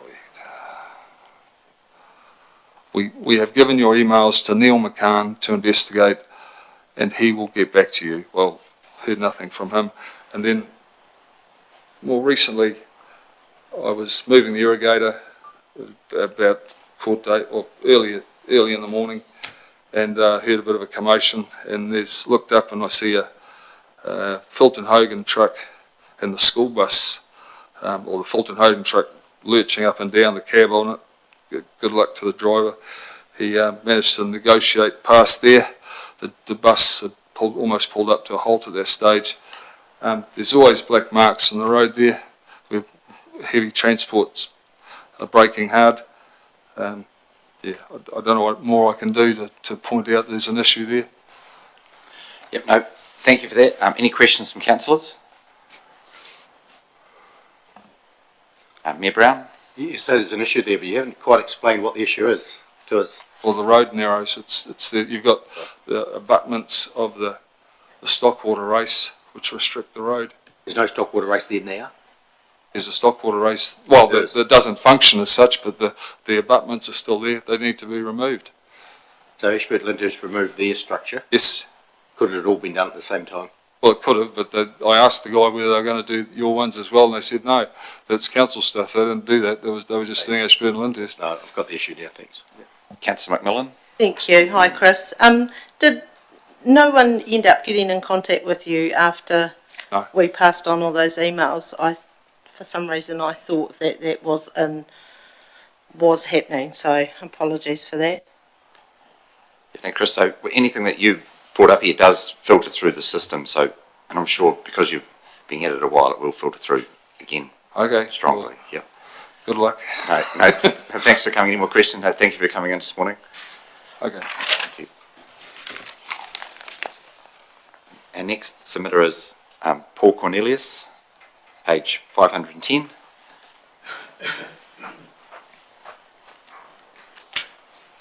Good morning, Paul. Good morning. Welcome this morning. So live stream today, so everybody can hear and see what you've said. So everyone hear us all right there? Yes, no, good. That's so good. You normally hear me without these damn things, but away we go. That's great. Yep, thank you very much for the chat. Just the stock water race is my thing too, surprisingly. Surprise, surprise. Where we come from, Bracara, born and bred, a little bit about me. 24 years in the old pest board, we know the county reasonably well. 8 years with ECAN and the old catchment side of things, so we know drains, know the rivers, know the system pretty well. 8 years with Mount Helicopter, you get to see the rest of the country, pretty much the South Island. 13 years in farming out at Mark and Devon Slees, and 31 years deer farming on Tartan Road. That's where we come from. Generally, I think you, as an outfit, the council do a very, very good job, and it's good to see nice new building.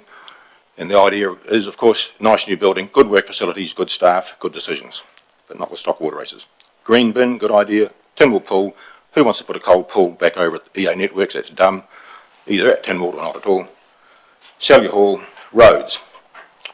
Keep up your work on your roads. I know you put extra money into the roads, we submitted on that some years ago, and good work. It needs to be done. You can't just whinge and rely on government to fund the damn thing, you have to fund it yourself. Bit of an idea on how and why that could happen. Where I work, their rate bill is $94,000, including GST. That includes ECAN rates. The one comment the owners make is roads. The first and main comment they talk about is roads, so it's a predominant thing.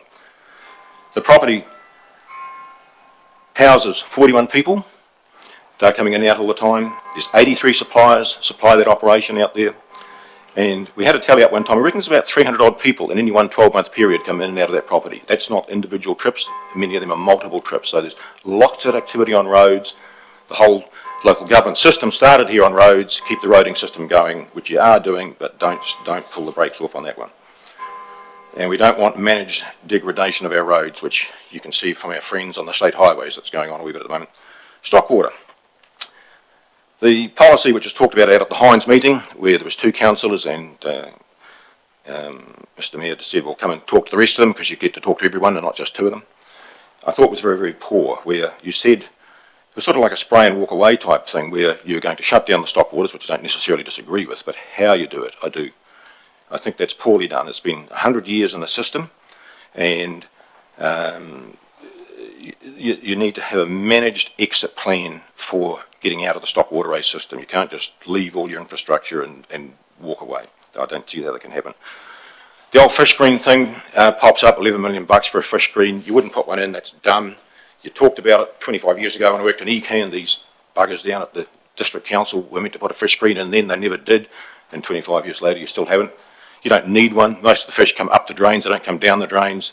You don't have salmon smolt coming down out of the Pudding Hill stream into the system. The fish screen thing is a joke and should not be acted at all. The cost of the thing, I just, look at the local thing. We bought a little block of land which has this race on it, which is a problem to us, caused predominantly from subdivision work above us. And I just did a wee exercise. The area we have fenced off for 2 stock races on that block of land, we paid $9,410 for 3 years ago. That's the value of the land that stock race is fenced off, we can't touch, not allowed to use. And now you're going to stick $700 for running your water through it, is in your proposal, which was 200 and something. It's sort of like it's price gouging to rack it up that much, that quickly, for no apparent reason. I think that's incredibly poor. And we were told someone may or may not take over some of these things, and I know it has happened with your stock water and the commercial farms where you've had the irrigation schemes take them over and supply water and that type of thing, which is fine. And there's many areas that cannot happen. Your infrastructure removal needs to be planned and done, and I don't think people understand the relation between the ECAN drains and your stock water system. They're intertwined in many ways. You use the ECAN drains for your stock water dispersal, and I don't think that whole thing is fully understood at all. The old biodiversity thing crops up, of course, and let's face it, you're going to kill shitloads of stuff if you stock off all the water races. Plenty of trees. Where I work, we've been cutting trees down for 12 years for firewood. They were gum trees. They died because the stock water race was turned off. Most of the stock water races have been shut down because farmers don't want them. They want to put pivots over them. There is no problem. As soon as you do that through your lifestyle blocks, you're going to have hundreds of trees die. They will fall over fences. They will be a pain to neighbours, etc. And as for biodiversity, well, you've seen on TV, our good friends up at Green Street there demonstrated that very, very well with the amount of fish life, all that sort of stuff. The drains I've seen dry up for a short period of time. In the years we've looked at them, the one through our place, the old shags get that full of bloody mussels, they can't fly. The pukekos very similarly. You have got a fair bit of biodiversity wreck going on. One race we shut off, like after catching eels as kids in the Rakaia River and everywhere else, Selwyn and all that. It's one of the biggest eels I've ever seen and one of the smaller water races I've ever seen. So plenty of biodiversity in a water race if you're a bit green and that sort of thing. I think you need to perhaps pay some attention to that for the people that are a bit more greener than me, perhaps. The main thing we were heading is a problem at home. We live on Gatartan Road, just down below town. We have a new subdivision gone at Ashbury Drive, and it has a couple of retention ponds, supposedly, that will hold a 1 in 100 year flood event. And yet we had 5 inches of rain, 150 mils there a wee while ago, and we got flooded out. It flooded down through our property, into our sheds, into our stock feed, and caused a little bit of a hassle. The area is odd in that most of your other subdivisions have access to ECAN drains, so you actually can tip your floodwaters or excess floodwaters into ECAN drains. Your retention ponds, weirdly enough, they handle the small flows. They're actually only a boulder drain, which weirdly enough you can't put on a farm, but you can for this reason. The water will soak down into the underground aquifers, and supposedly it's no problem to the wells down below that. It's sort of weird when it comes off the asphalt. This area, as I said, we had 150 mils of rain back in July last year. If anyone wants some photos, I can back up everything I've said with video and photos. So just to prove I'm not bullshitting. The 150 mils of rain stuck water, like you wouldn't roll out of bed for 150 mils of rain, but this thing was up halfway up our driveway, flowing down through our sheds, through our stock feed, and has to date cost us quite a few $100 and lost silage where it's entered our silage bales. That's gone rotten. You cannot feed rotten silage to bloody deer because they spit their fawns out. It's just not on. If it stays as it was, and I got really concerned when you said you're going to shut down the waterway system, because this is managed by control gates above the area of concern. If you have no stock water staff, who the hell controls these things? Major problem, as I see. You can't just tip it out into the neighbouring paddocks, and in the times when I worked for ECAN and had to go and sort out issues with water when we were here 25 years ago, same old Resource Management Act I think we've got today, no way in hell could you tip water from one farm to the other or one property to another in town, and often the enforcement crew would be out sorting that out after I'd done the initial work for them out here, which was way different in those days than what you've got in the mega plethora of people you've got up there in the ECAN setup now. If we have 200 mils of rain and it's wet season, we will have water through our garage, possibly through our house, if you leave it the way it is. You're tipping all this water into an outfall, into a district council stock water race that flows through our property. I can't quite get the figures out of the system, not very forthcoming with figures and things like that, but because this is a consent that's been issued, of course, a bit of a problem. And my guesstimate, the surface area of the subdivision, if you get 10 mils of rain, it'll sheet off 6 cubics of water. 6 cubics of water is the low flow of the Ashburton River in the summertime. And you expect that to go through a 450 mil D-pipe culvert on Gatartan Road. Quite clearly a nonsense, does not work. So if you get a normal sort of, what is a normal flood these days, global warming, all that sort of rubbish, but 20 mils, 30 mils of rain, you're going to have 12 cubics, 18 cubics of water come hosing down through this thing. Ain't going to go over the road, ain't going to go through the road, it'll come through our property, through our sheds, through our stock feed, even more if it gets up to where our grain and that is stored. We have a problem. We need supplementary feed to feed our stock through summer and winter. We're dryland farming, and like the initial fix is, the immediate fix is a larger culvert under Gatartan Road. That's a simple thing. However, as you keep developing in town, water has to come. It comes from the sea, comes from the hills, goes to the sea. That's clearly obvious. You have to make some provision for that. So whether your stock water race, which you're going to shut, turns into a swale drainage channel which you can take over or whatever, there's another land bank sitting next door to this subdivision that'll get subdivided not too far down the track. Maybe we'd have a crack at our one, and if I ever lived long enough on the block we've got on Gatartan Road, that we could do the same thing. Where's all this water going to go? It's all very well to plan to stick it in a couple of bloody ponds, but once they overflow, as I said to you, you've got all this water hosing off out down the drain. When we put our one in and overspec'd our culvert, I put a 600 mil culvert in, went through that fine. Hits your 451 in the road, which I'll show you if you want to look at the photos. It's full now today, when it's got just a normal flow in it and you're trying to tip all this other water into it. It's a nonsense, it doesn't work. So we need to do something on that front. The fun fact is too, when they were doing the subdivision, the soak pits, the drainage ponds, sealed up effectively. So the ponds were full. The overflow into the creek was too low in their mind, and the roads was full of water, the ponds were full of water, the sections were full of water. It was all the same height. It's been put to the back of the property, so the front sections don't have ponds sitting there, and they can sell the sections. You can see that, but it should have probably gone down the road. It's never going to happen now because it's already in place. Paul, I'll probably have to. Yep. Well, that's better. That's the problem. Yep. Okay. No. Sort it out. Yep. Yep. No. Thanks for Thank that. you very much.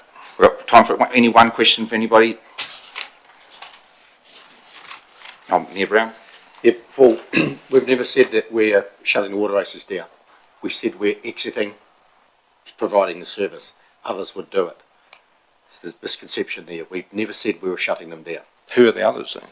It's a question, Mr. Mayor, not a statement. So you know that? Yeah. No. They're not going to be shut down. Yeah. We said we're exiting the stock water system to be run by others. And we've had the irrigation companies in this morning. You could listen to them online, and they believe they can service most of the area with what they have. But listen to that online because it's there for you.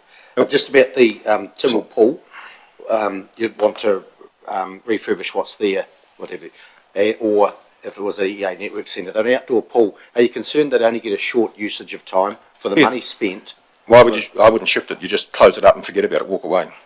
Why would you shift an outdoor pool to the EA network centre? That's dumb.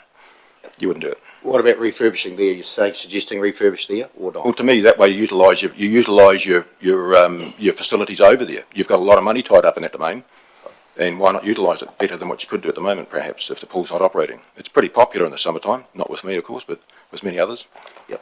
Thank you. Okay. Yeah. Okay. Last question, Councillor Ellis. Thank you.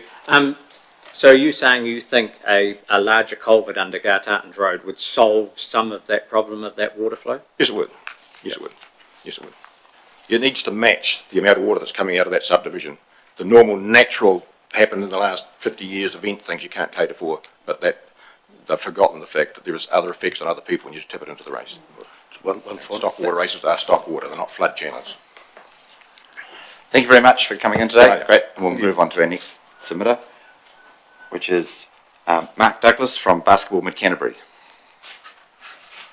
If councillors could try and think of their questions a bit earlier in the piece so we don't get to the last 2 seconds and then have 10 questions come out. It's easier if they're lined up. I think it's better if we can give the submitters time to answer them. Well, good morning, Mark. I'm sorry, give a piece of paper as well. Thank you. Cheers, team. One or do I see? Just one.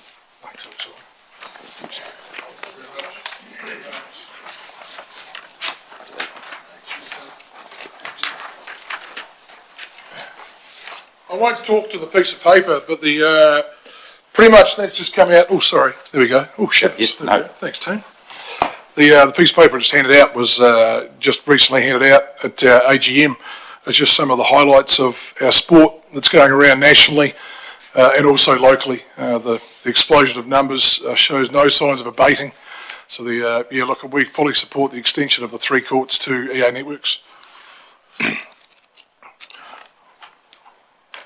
Just got a few notes I'm just going to read to. I won't read the report that I sent you guys as the submission, but a couple of things just to follow up. Basketball is currently ranked number 1 recreational activity in New Zealand for any kid aged 5 to 18 years of age. School Sport New Zealand recently released that basketball has had a 45% increase across players in just the last decade. BNZ Kiwi Hoops, which Mid-Canterbury has just signed up to. We've employed 2 staff to deliver BNZ Hoops in schools around our region, and we're going to be delivering to 95% of the kids in Mid-Canterbury over the next year with our sport, and it has seen a 220% increase in kids across the country participating in that youth space of 5 to 13 years of age. Mid-Canterbury bats way above that, as we only had 3 schools 2 years ago, and now we have 22 primary schools signed up to it, and we've just recently added the Ashburton College with a roll of 1,300 students They're now signing up as the Active As program that's being run here in Canterbury, so we're going to see another explosion of participants. Some of the things that were discussed recently at the AGM, regions are having significant issues with getting enough courts. There's no problem for them attracting kids that want to play, but they can't because there's nowhere to play. They're having kids playing late at night, which is being very hard. Instead of being tucked up in bed, they're having to play games of basketball at 8:30 to make sure they can play their favourite sport. And also having multiple venues means you need more staff or more volunteers. So having everyone under one roof makes a whole lot more sense to us. Sorry. With the extension, we have the ability to host even bigger tournaments. I've submitted in the past to the council for funding. We've been very fortunate over the last 5 years to host our South Island under-14 basketball tournament here, where we get over 50 teams participating. As a rough figure, each time we host that, $750,000 goes into our local economy between here, Methven and the surrounding regions, just from that one tournament. You all right there, Hoops?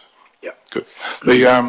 So just, look, the more we can host, the better. This year, we are fortunate enough to be hosting 3 tournaments locally. So we will generate well in excess of $1 million just from hosting those 3 tournaments here in Ashburton. Our venue, both geographical and the location, obviously in the South Island, is, and also our track record of being able to deliver tournaments at basketball, has meant that we are well looked upon when it comes time to dish out the tournaments around the country. Hopefully we're going to secure the under-14 tournaments again, so that we'll get home and away playing in Ashburton every second year, which would be ideal, as that generates a large income. But yeah, look, the more courts we can get, the better. With 7 courts under one roof, we have the ability to host South Island secondary schools. We'll be getting close to being able to host national age group events. So yeah, there's only benefit for everyone in Canterbury by extending that stadium for both our local kids and the kids outside the region. Thank you very much. We'll start with the first question, Councillor Hooper. Thank you, Mark. Thank you, Phil. Some would say that you make things work now and those courts will sit there empty for a long period of the day. So I wondered your thoughts on that. I was lucky enough to see a report that Mr. Richard Wood put together a wee while ago with the user group study, which showed at peak times we're at about 135% of usage. It's not just us, the bigger sports, i.e. netball, basketball. It's the minority sports that can't get on those courts when we're using them as well. And the Oxford Street Stadium, will you continue to play club basketball there? You were fortunate to have our own stadium. At some stage, potentially there's a discussion between Council and Basketball in Canterbury about how we could best utilise that space if we're using courts at EA to all be under one venue. Potentially, Richard may wish to use Oxford Street for indoor bowls or whatever it might be. That may be an option to utilise. Thank you. Councillor McMillan. Thank you. Hi, Mark. The extension of the stadium is not scheduled to 2029. Way too late, but yep. Yeah, that was my question. How do you feel about that? Yeah, look, we'd like it now. Now would be great. The sooner the better. We only see the numbers. Useless information. We hired our first 2 staff members last year. We've got 2 now on the books that are delivering basketball around the region. So we see their basketball numbers climbing significantly in a short period of time. So we would like to see more courts now. Mayor Brown. Thanks, Rusty. Who owns the Oxford Street? We, like Basketball Canterbury, own it. We insure it and pay the rates on it, but it has no debt. Fine. The other question is the $750,000 you talk about when a tournament comes to town. How do you get that number? So Basketball New Zealand utilise $205 per night per person as their guideline of income to the region. I guess that covers accommodation, food, petrol, all the spend on top of that. So when you extrapolate that out over 50 odd teams, it's getting close to $750,000 across the region. Thank you. Councillor Todd. Thank you. Tony? Firstly, the council would be investing probably $20 million plus to add on these 3 extra courts. So it's quite a big investment from our point of view. Yes. And obviously it could be a bigger cost from basketball and netball or all users. So you're comfortable with those? We don't know what they are because it's like... No, I understand. Yeah. I guess, speaking historically, when the stadium was first built and my father contributed some funds as a part of the fundraiser. The idea behind it, the end of the explanation then, was never about making profit, or it was there to be an opportunity for kids and the public to use. So yes, I know it's going to cost some money, but I guess that's part of your guys' job, is to provide the service and try and get that out there as an option. And if it went up a couple of dollars a quart, I don't think that's going to be the end of the world.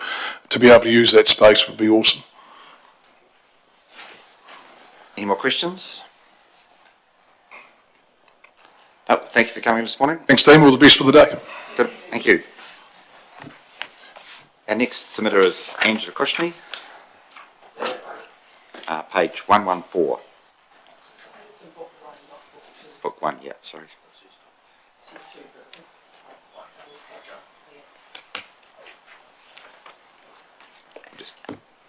Good morning, everybody, and thank you for the opportunity to speak to my stock water race submission. Let me start by pointing out that it's not just stock water, and what's more, it's not been just stock water for many, many decades now. Including the kingfisher who lives on my road, these waterways have made provisions for birds, bees, butterflies, bugs, freshwater mussels and crays, native fish and eels for well over 100 years now. Bottom line, we are operating in a highly modified landscape, so every tweak or new modification we make needs careful consideration. It is vastly different time and place to when the legacy our pioneers left for future generations was the establishment of a water race network. I ask you today to consider what legacy we are hoping to leave future generations. To a large degree, this question has already been answered. Timing for discussions and decisions around the future of these man-made biodiverse waterways is very fitting, given the ADC Biodiversity Strategy launch later today. I note under Goal 1, ADC commits to protecting and maintaining Indigenous biodiversity, including 1.4, the impacts of the development and human activity on significant ecological values are properly managed. In order for us to fully comprehend significant ecological values, we must first acknowledge that biodiversity and ecosystems are tangled webs of interconnectedness, where every one thing, no matter how small or seemingly insignificant, relies on another to survive. When we remove provisions for these complex ecosystems, everything must change to adjust. Water sustains life, and this is even more evident in dry seasons, such as the one we have just experienced. In my submission, I drew your attention to the fact that this district relies significantly on agriculture, and that very few people are aware there are approximately 32 alternative pollinators flying around, including 28 species of native bees. It is easy to overlook these out-of-sight, out-of-mind factors, but it is something I would like our councillors here today to keep in mind when making their final decision. Stockwater race closures were first brought to my attention many years ago when the races in Eifelton were closed, resulting in significant loss to threatened Canterbury mudfish habitat. In my submission, I referenced the one landowner in our district who thankfully had the foresight to create sustainable habitat for them on his property, which makes it only one of 2 significant colonies left in mid-Canterbury, to my knowledge. In alignment with the ADC Biodiversity Strategy, it is appropriate for councillors to consider decisions that contribute to the loss or decline of these and other Taonga species. Flooding and drainage. My most recent personal experience with race closures is on Long Beach Road, where a section of the water race was closed, promptly filled in by the landowner, and the next significant rainfall there was water across the road.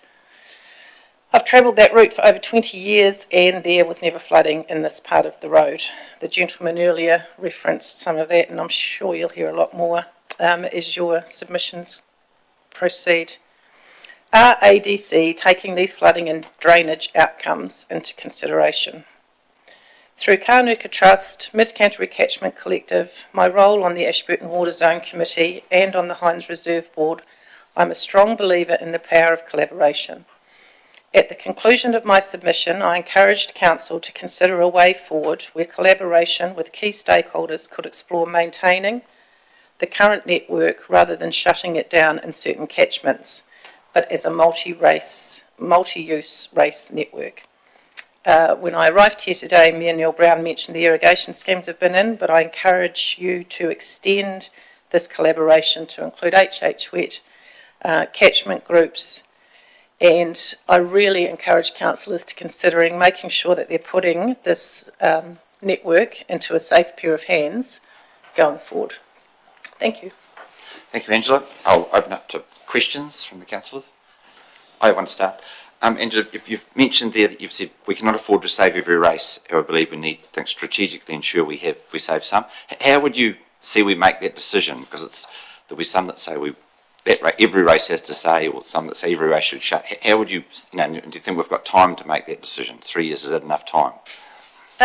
It's going to have to be, isn't it? I mean, in all honesty, there's been so many opportunities that have been overlooked. I've been on the Ashburton Water Zone since 2017. I've been trying to have this conversation for such a long time now. It's well overdue, and it's been frustrating that it's kind of come to this crunch point.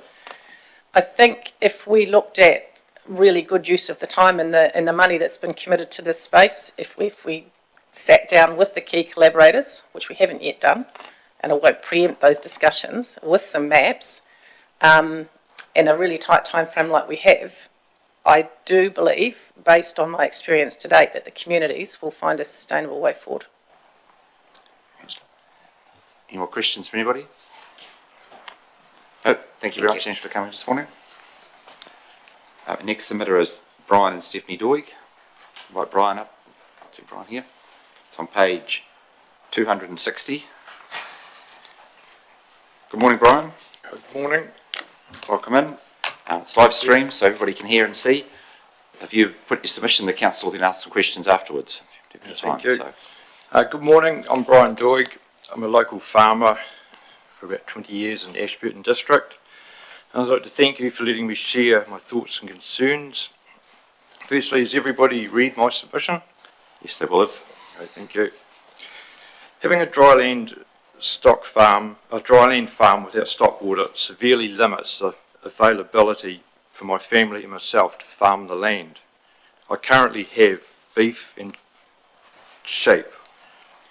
The health and well-being of my stock depend on having a flowing water source. Some classes of stock perform better with the supply of water.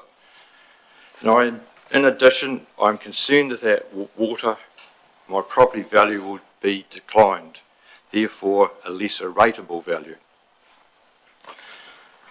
During large weather events, the summit in Maine, which runs through my property, rises 30 to 50 centimetres overnight, resulting in flooding across mine and my neighbours' paddocks and across Somerton Road.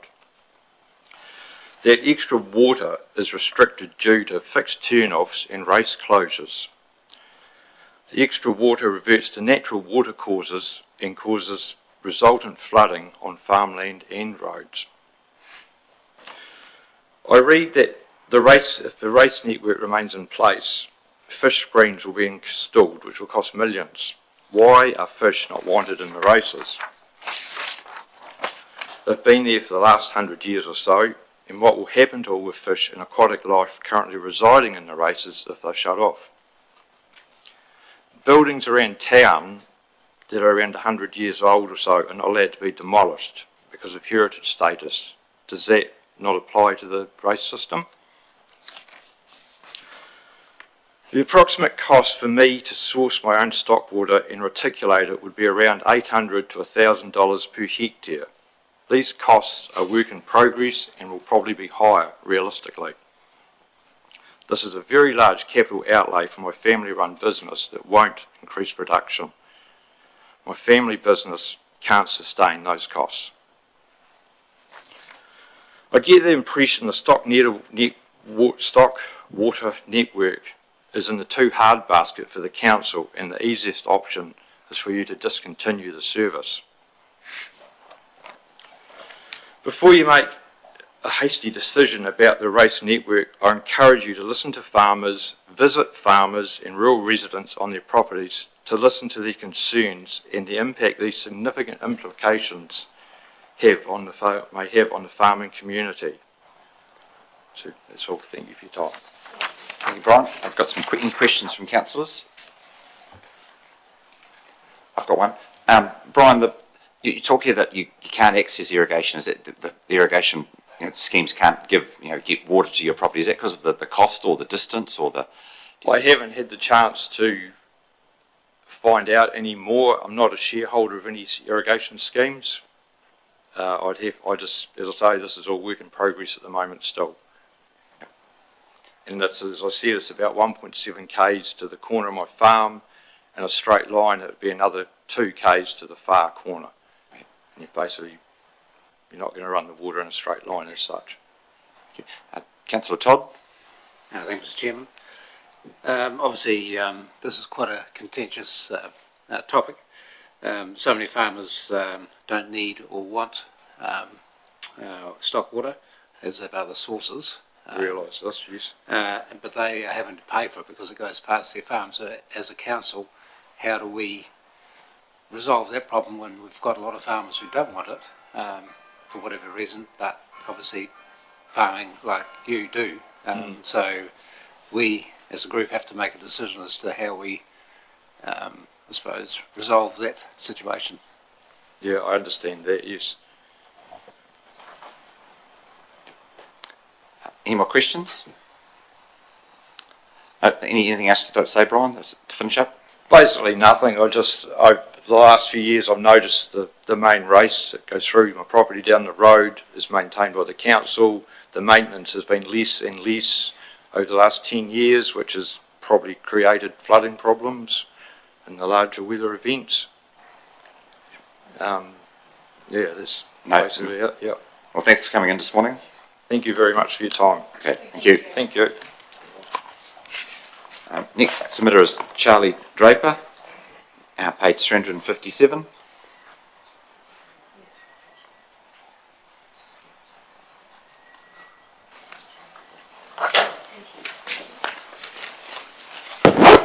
Sorry about that. Good morning. Good morning, Charlie. Morning. Thanks for coming in. Thank you. Just wait to give a few seconds. We'll wait until these have been handed out. Then we know that everybody has the good order. So if you talk to them. So you're being live streamed this morning, so again everybody can hear and see. Yeah. And if you try to leave a bit of time at the end, people will be able to, some of the councillors can then ask questions if they've got any questions. Yeah. Okay, so the floor is yours. Okay, I'm pretty nervous at this. I've left my main bit of paper at home, but I've got some notes that I had in my folder. I've just come into the district in the last couple of years, and I've been quite disappointed. I come in here because of the aviation side. I bought a farm. I've committed myself to here, and I think that the councillors have made decisions without being fully informed of what the results would be. I felt the councillors and the CEO, I sent an email to say that we were going to decimate our airfield if we had the landing fees that were put up by council adopted. We had a meeting. Lean was chairing the meeting, and council must have known that it was quite strong, and as aviators we know what's going on, and it looked like amateurs had made up the format. $3 touch and goes that should have been $12. It's cost us dearly out there. The reputation's gone. We've lost 1,700 movements that we'll never get them half them back. And I just think that we've got to be listened to. It's a recreational designated area for Ashburton. It's no different to a rugby club, an art centre or a library and stuff like that. And you're hell bent on making it pay for itself, and it won't if you make decisions like you have been. Another thing with it, the council recoveries have gone from 2021 from 10,000 to budgeted at 84,000 this year. How's it ever going to be that? And I think unless we work together as a group, council and the airport users group, there's not the knowledge We've got another proposal this year that's just about as bad. 20-minute sectors for $10, which makes people rush. It's positively dangerous. What's the difference of someone doing 5 landings in a half an hour or 5 landings in a day? We've got recreational farmers and retired people going out there for the day to have a cup of tea and have a fly. They might be out there all day, not fly an hour, and go home. And I think you just haven't thought at all how it's going to affect the community, the aviation community. You've got the land rentals going up 75%, and that's going to affect, say, Ian Bedby, who works his date off in the whole place there, saved the council thousands and thousands of dollars, and it's going to cost him another $4,000. You wouldn't want it to happen to your family, and you wouldn't want it to happen to yourself. No consultation, just it's going up 75%. You've got a valuation from Colliers, which was the only way they could compare the two was Auckland Port, Nelson Airport. They bypassed Timaru because it didn't suit the narrative, and honest to goodness, it's making you councillors look like amateurs. To be fair, signing something off like that so ludicrous. And this year's one, just to give you an idea how much knowledge people got, a helicopter that weighs 760 kgs and an aeroplane that weighs 760 kgs. The aeroplane pays $10 and the helicopter they want to pay $13. It doesn't use a taxiway, it doesn't use the aerodrome. It just makes no sense. And I think that if you, council, met up with us and came to the airport and had a look what it's like, I think we could get a really good result. Because after all, we know we need to pay, we know we need to make the airfield vibrant again, and if we don't work together on it, we're not. It's in our interest to make it work. Holus Bolus, we organised a meeting, a smaller group to have a meeting to consult about how the landing fees were going. Here we were waiting for a meeting from last September, October, we got one in February, and then the next year's was done and dusted. No consultation again. The first meeting there was no change, there was no consultation. The second time there was no consultation. There was no minutes read out at the first meeting we had. It's a shocking behaviour from a council like this. I'm pretty disappointed. It soured me. We've got a culture in the council that's starting to get some people's backs up. They said out there that the councillors just are box tickers. I don't believe that. I've met quite a few, and I believe that they're not getting the true information like I didn't. At the first meeting I asked a question, how many airfields like for like are charging what this is charging, and we got told there's quite a few. Several letters later, after it's like extracting teeth, Wanganui and Hood, they're airdromes, they're airports, they've got tarmacs, they've got all the infrastructure, the whole lot. We've got a grass runway, and they're comparing Ashburton to that. We need to get our heads out of the clouds, we need to work together, and we need to make this blimmin' work. And I'm very disappointed in you fellas, to be honest, passing something like that. I'm very disappointed in how we've been treated. We go to a meeting, we've had a mayor say that we're rich and we can afford it. There's a lot of kids out there that take you for flying around the country. They're 20 years old trying to get their commercial pilot's licences, and they're coming into places, and they're not all rich. We've got $200,000 mortgages, not the student loans for them. It's just beyond me, you know what I mean? I'll read you something. You haven't kept to this. This is the airport development plan has an objective of making an airport a vibrant community facility, contributing to the local economy.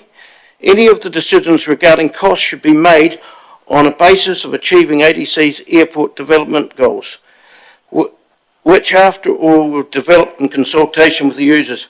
putting up fees that have a net effect of driving aviators away is a direct opposition to the agreed development plan.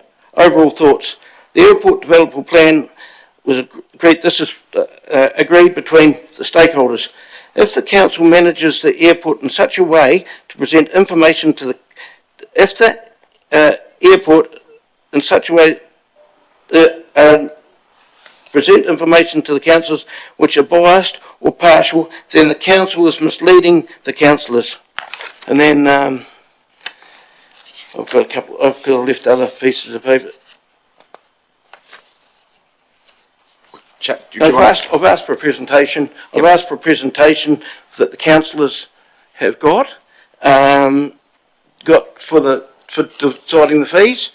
I haven't had anything like that back and stuff like that. I just think that I've got a lot of stuff, but No, yeah. Can we perhaps go to, we've got a question here from Councillor Cameron. Charlie, thank you for your report and thank you for the document that we've got, and also I enjoyed talking with you downstairs. Yeah. Can I pass a comment just beforehand? A lot of the councillors I've talked to, they've got back to me. I had so many concerns. I sent every single one of you an email to say that you're decimating the airfield. Every single one of you. I never got one reply. I've asked councillors, told them I was concerned. This is November. It's not as if I've seen it after the fact that you've cost the ratepayers $1,700, a lot of value, when you're thinking that you're trying to make decisions to make money for this outfit. We've got to go for it. I've got a suggestion that I think would work so we can work together. Would you like to hear it? I'll have to put my you've got limited time, so I'll have to turn my light off. All I'll say is, I'll put the challenge to you. Ask me a question, I can make it so that it will work. You can either take notice of it or not. Please let me have my say. Sure. Okay. Right.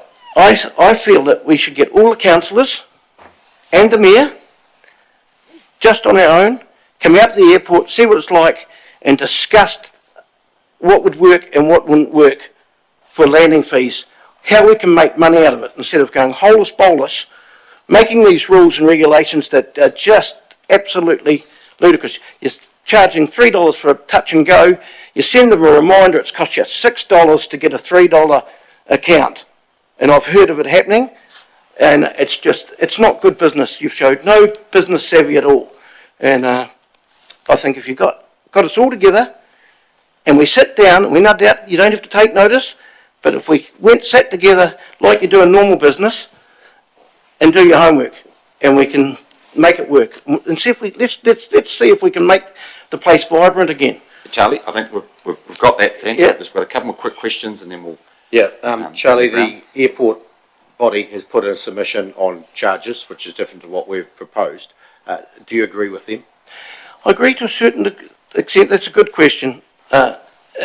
I agree with a certain, but what we want to do is try and bring some of the pilots back, and I think that we need to have, and we're worried about people abusing the fact of flying too much. If we brought in, you can do 5 circuits in 20 minutes, if we brought in a 5 circuit for the day, I think that would work, and if they want to do any more, then they pay for it. But we invested out there so that we could use it and practice if we wanted to practice. The people that bought hangars, they're paying rates and lease. I think that we've got to look after them. Poor old Ian, he's done so much work out there, and he said to me he doesn't know whether he'd be able to stay. Another $4,000 a year. It's just unfair. You wouldn't do it to anybody else. Any other business, if you were going to put their rates up, their lease up, every other industry would negotiate. They just wouldn't hold us, just do it, you know. Just on that point of rentals, Colliers has obviously done a valuation for council. Have the people who own the properties there, have you got a valuation done from your side? We've got a valuation that's nearly finished. The reason it's not finished by now, Neil, is because he went to the cricket and he went off and fell off his skateboard and punched his lung, and he's nearly got it finished now. And that's good. So that's part of a rental negotiation. There's 2 valuations, then you get in the room together and you sort it out. So it sounds like that process. But I've got a thing that I think if we got together and nutted out like you normally do when you're negotiating a ground lease, you're going to go along, costing us money the whole lot of us, and then you're going to spend ratepayers' money with a referee, another 5 or 6 grand. It's just ludicrous. Why can't we get together and nut something out like everybody else does and make it work? It's sensible. It's good business savvy. No, thank you, Charlie. We've got 2 very quick questions. Yeah, We've mine, run out of Neil time. asked one of mine, but my second one is, Charlie, over what period of time has 700 movements dropped from the... 1,700. I thought it was 1,700 and halved. Eh? Didn't you in your verbal talk say we were doing 1,700 and now we're doing half of that? No, it was 1,700 less movements. Okay, what And, period and of that time? was presented to the council, and you passed it. What period of time was it? I think that was a year. A year, thank you. You'd be able to know more than I would, because you got it passed there. I haven't got the council on me. Any more questions? Yeah, just very quickly. Hi, Charlie. When did you send that email? I'm just doing a search here and I can't see anything that's come through. I've sent the email to the council staff, and I haven't got my other thing, but yeah, I sent an email to, I think a couple of you said they've seen it. Has anyone remember it from here? Yeah, you remember it. Thank you. We can. I've just done a search. I can't find it, so I'll keep looking. To be fair, to some people that probably have been looking after the airfield and helping, and some of the people, I think that was just a lack of knowledge of how an airfield actually works, a lack of knowledge how landing fees works, and a lack of doing your homework and dotting your I's and crossing your T's, I feel. Thank you for coming in. We've received, seen the passion, which is the important thing. Yeah, and let's make it work together, not just hold us, make rules and regulations that don't work and drive people away. And if you don't have a bulk landing fee out there, I'm telling you, there's a lot of people not going. Just for one, just an example, I take people for lions, cricket, fishing trips. I always make sure I go around the mountains and come in here for fuel, send them to the museum and stuff like that, and then I meet others here and pick them up. Well, that's going to cost me twice as much when I'm giving it away. I'll just go North Canterbury, stuff like that. I always come here for my fuel. I'll just go to other places. Yeah, thank you. Thank you very much. Thanks for coming in. Thanks very much. Good. Moving on to the last submission of the morning, Justin Skilling, and is he online? He's online on MS Teams, so we'll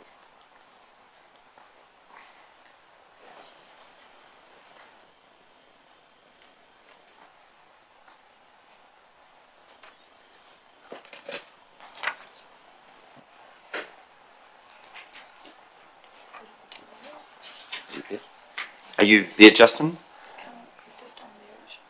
I'm mute. Yeah, I'm here now. Yes, good morning. You're live on. How are you? We can't see any picture, we just hear you, so. Oh, okay. There we go, we can see you now. Excellent, good. Good, welcome this morning.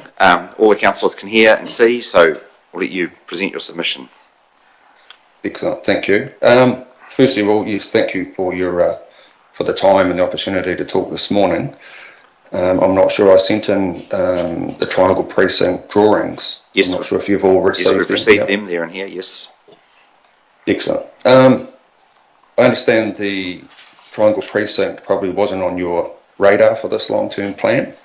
I think time waits to have the Triangle Precinct incorporated into this LTP plan, especially whilst we're talking about the Balmoral Hall site, an old high school. It is now. With the Triangle Precinct taking on a whole new lease of life, with the restaurants, bars, cafes, beauty hair salon, butchery, deli, the Triangle Precinct is and will be a go-to place to visit for everybody for years to come. Whether it's visits to the beauty spas, the hair salon, business being conducted in the cafe, restaurants, or drinks before or after a show, at the event centre or the movies, purchasing local products, produce from future deli, or just families enjoying the town centre. I think it's the perfect place to spend time for locals including domestic and hopefully international tourists. I believe that's how good the triangle could be if it was revitalised. I'd just like to say probably, well, I'm definitely not the first person to bring revitalisation of the triangle precinct into the spotlight. It's been long talked about for years by the public, council managers, previous and current town planner. So again, I think timing-wise, it is the right time, and yeah, to bring it to the front and, like I say, tie it into the talks regarding around the Balmoral Hall. Why do it now? I think the triangle you'll see is nearly on full tenancy now with new tenants. These tenants have all been hand-picked to ensure the businesses complementing each other and create an amazing lifestyle precinct that will have longevity. These businesses are all new businesses to town. They've created many new jobs and already spent millions of dollars with local trade suppliers to strengthen these buildings and to do these fit outs to date. The triangle is already featured in 3 major Stuff articles you may have seen. The last only in February, where the headlines read, "When did Ashburton get so cool?" This positive coverage is huge for Ashburton, I believe, and we need to keep this momentum around the triangle. My suggestion is obviously revitalising the triangle, maybe from as far back as the Devon up to the Town Square Civic Centre. The reason I sort of start at the Devon is there has been meetings I've been involved with council managers, and some of that's in regards to safety around the intersections there, and it was suggested to start back at that intersection from the Devon where it angles towards, I guess, Countdown, Picture Theatre. So there is also not just the, I suppose, beautification or revitalisation of the triangle, there is certainly a safety aspect to the intersections around that area, especially now with a lot more foot traffic visiting all the new places. So there would be the advantage of, like I say, the bigger you go or the more you looked at it, obviously there's a huge price in that, but there is a I suppose, how do you put a price on the safety side of it? So it's incorporated into a revitalisation rather than doing something at intersections, possibly around that area because someone's been hurt or obviously seriously killed or something like that. That would be terrible. So I think, again, to do it now, to put the plan in place, especially over a 10-year period, would be the way to go. So who would benefit? I think the whole town benefits from doing it. Whether it's the arts, the performing arts, obviously the historic people, by saving the buildings and strengthening these buildings, everybody's can enjoy it, or everybody's been involved. It ticks a lot of boxes because of the way we've gone about doing it, and to finish it off would be huge, and I think it'd just be a real asset for the town and finish off the CBD. I'll just go on to touching on the Balmoral Hall, and it's probably another thing again, but it sort of all does tie together. If that was to become a car park, an area like that, I just already see 50, 60 odd cars there daily at the moment. I guess possibly working around the area, mostly at the council. And if it was done properly, then you could, bars, restaurants, shops, hairdressers, periods of time where people spend a little bit longer in town could park there and not take away some of the other parks. And as far as selling it, I believe that's the preferred option. As I guess a commercial developing side of it, there's a little bit of an issue there where to build on the site, there's obviously protected trees across the front there, so to build a new building you need to build on the footpath with a veranda, etc. So could be a little bit things around that. But so the other side of it, if it was to be a car park, there's no reason you still couldn't do that alongside with the property developer and working together. So I guess what I'm saying is, to sell it, it would obviously give you money, but to keep it, it's still maybe a way that it doesn't cost you too much. Funding it, because a couple of meetings, a couple of times I've met with a few councillors, sort of comes in, you know, funding, there's not much money, it's got to be spread, and etc, etc. So I do understand that. When I look at the triangle and the value that it adds, it's not just a shopping centre, it's, you have the art side of it with the street art, the performing arts and the event centre, how we link that into town. It could be sculptures there.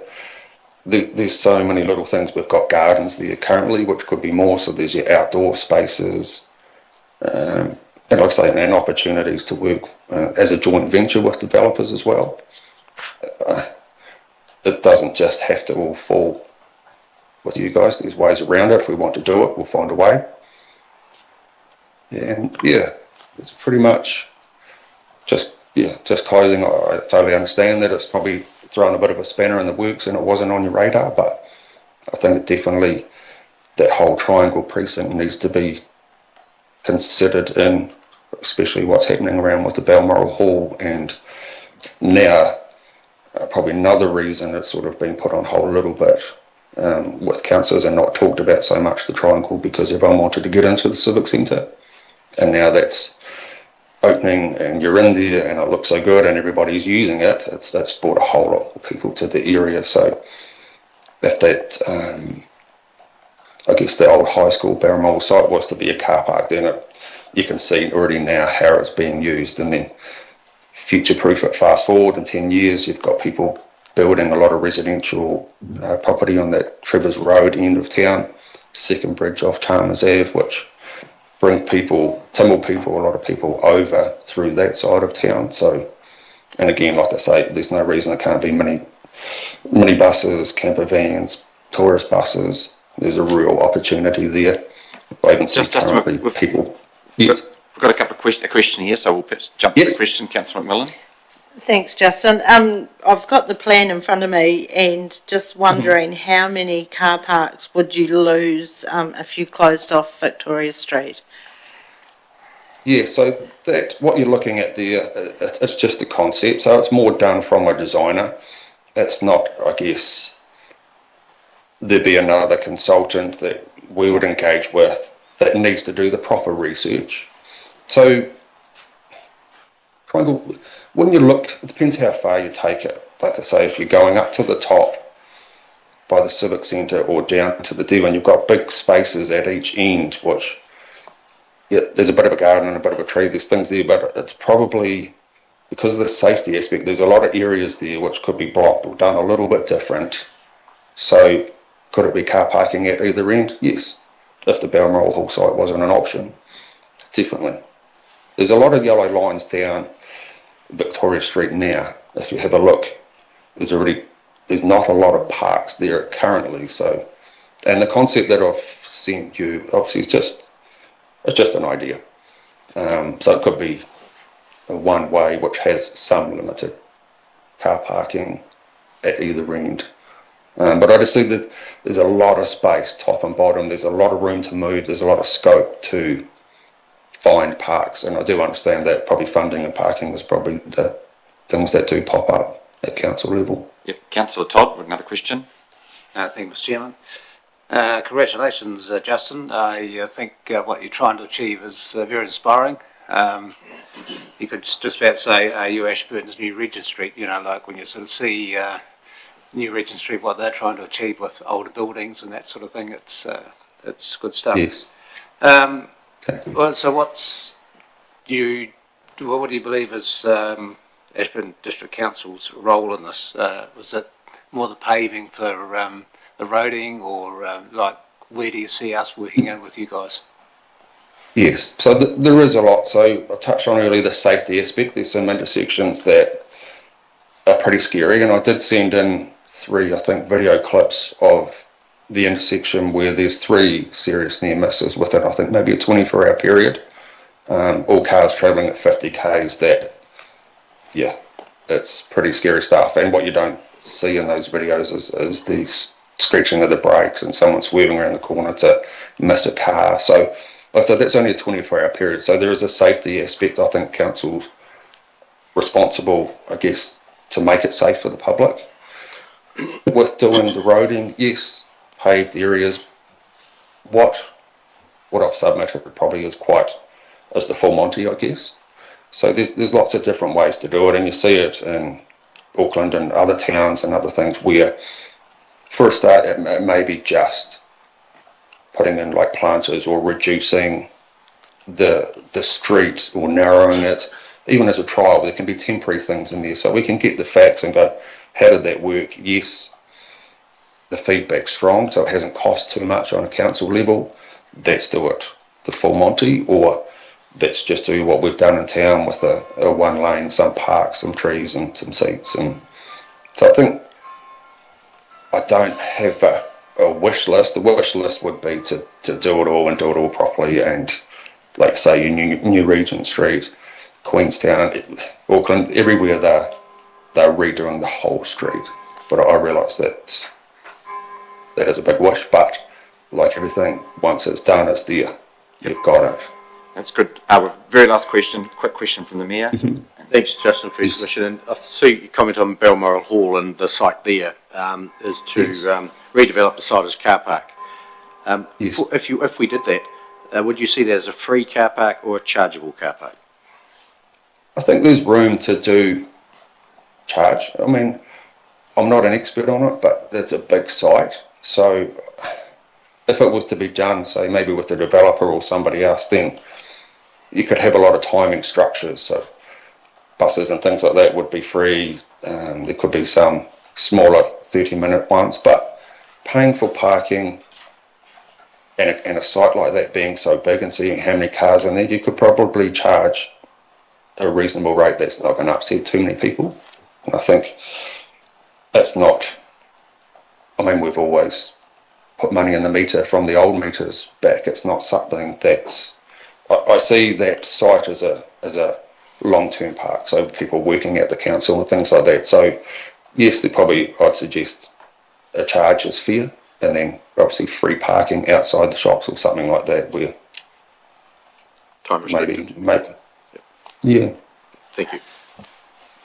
Thank you for coming in this morning, or talking to us this morning, Justin. It's food for thought for everybody. Thank you. Good, thank you very much. Yeah. Okay. Appreciate your time. Thanks so much. Bye. Sorry? Would you want me to play those are the videos? Okay, that play the Justin videos, sent? yep. Yes.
Okay, we'll continue. No, thanks very much for that, Justin. That's good. We're looking good. Thank you very much. Thanks so much. Thank you. Thank you, Councillor. That brings to a close this morning's proceedings, and we'll be back tomorrow. Same time, same place. Thank you.